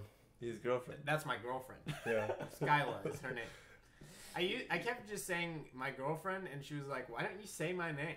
I'm like, "Well, Oh, people okay. who listen Now to we're this- making sense of why it's happened so many times. All right. It's a all right, meme. All right. It's a meme. It's a meme. throwback. One time. People who watch this who don't know me aren't gonna know who that is. It's weird if I just talk about people by their name to strangers on the internet. Makes more sense if I say my girlfriend, but to Wait, who? to appease everybody, her name's Skyla. She's 25% of our audience. That's not wrong. You're not wrong. Bro, you gotta ask the question before we forget. Before Ah, we wrap up. Jesus Christ. Dun. Well, is in the podcast on Lord? Wait, just hold on. Before What that, am I doing? did you guys see when they were interviewing Cohen at the Senate, like for the whole Trump shit? And that like, Cohen? yeah, and the senator was like freaking out. He kept like getting all pissy. Yes. He kept taking a piece of paper and like doing this. So fucking funny. You What should, was like, on go the back and piece of watch it. paper? No, I don't know. He just had like a pamphlet full of notes and shit, and he kept like Who is doing this? this with his paper. I can't remember the dude's name, but he got like blasted for screaming and shit. Who was And he? they in brought like- up like old racist remarks. What was his function? His function was like derailing the questioning into like discrediting Cohen. She was like, "Why would we listen to you? You're like a convicted felon. You were convicted for lying to Congress. You're here talking to Congress, like that kind of shit." His job was to make Democrats have a less useful, like, evidence source. Did you guys see R. Kelly flipping out? Yes. That shit's so fucking It is. funny. Oh yeah, his interview, and then he got Yeah. all pissy. I didn't. Well, I've been meaning to like look up the full interview just because I want to see what a weirdo he is. Fucking I know he's really silly. dramatic, and she's just chilling. She's like, Yeah, what's her name again? She did a fantastic yeah, that's job. what I heard. She did Jon- really good. That's Kelly. Kelly something, right? Yeah, Mm, something Kelly is in the name. Yeah. You're right. But she like is sitting there, and he's going ape shit, losing his He mind. does piss on people, so. He does like to piss on Isn't it people. like what was it like little girls or something? 14, Yep. like yeah, preteen. Doesn't like didn't he, teens. wasn't he screaming their age or some shit in the video? Wasn't that what Jacob Hay was saying? I don't fucking know. He kept like getting off to how young they were, like verbally acknowledging how young they were. Anyways, whatever. Sorry about that. I wanted to bring it up because What's it blew the my subject? mind. What's the subject? What the fuck kind of question was the subject of this podcast? You tell me. I don't fucking know. All right, okay, we can close out, man. You gotta ask the question. Oh, before by I the way, interrupt my you. walk-up song is called "Busy Child." I had to look it up. Busy It's Child. Crystal Method song. Alright, It's a we'll put that- banger. we'll When you put go that back in. to Banger. when you go back to listen to this again, you'll hear it at the beginning. We're gonna put it in post. We edit. That's why I want to. Yeah, I'm sure you do.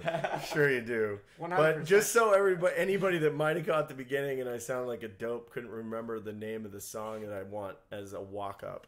There It's it a is. banger. Just One more it's time? from my glory days. "Busy Child" by the Crystal Method. Straight. So here's what you do: you go to www.youtube.ecom.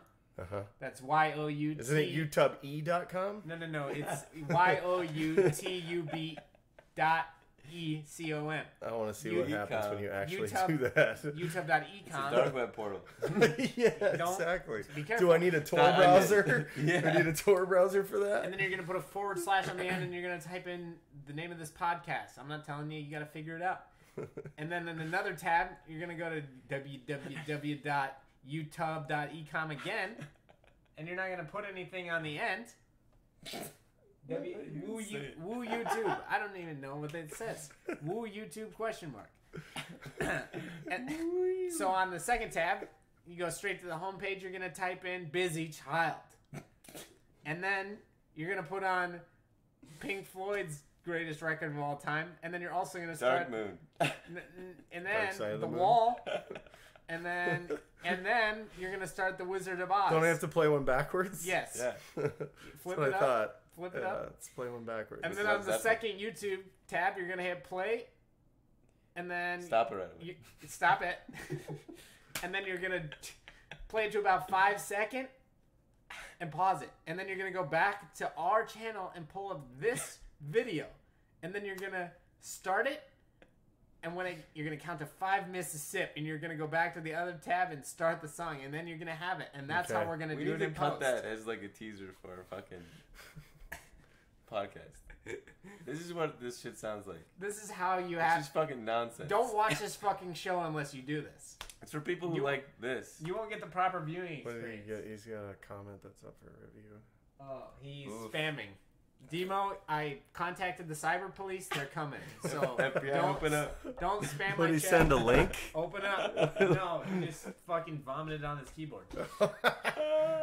And he gave us a thumbs up, so that's nice. Yeah, There you go. boy. Thanks, So man. the question that I have for you today, most important thing, what's the key to living a fulfilled life? Oh, Jesus. You got 5 seconds. Hurry up. No, you got more than 5 seconds. If you get it wrong, you don't get to come back. Now, later in life, the answers become travel. don't stay comfortable. Just travel, get a, you know.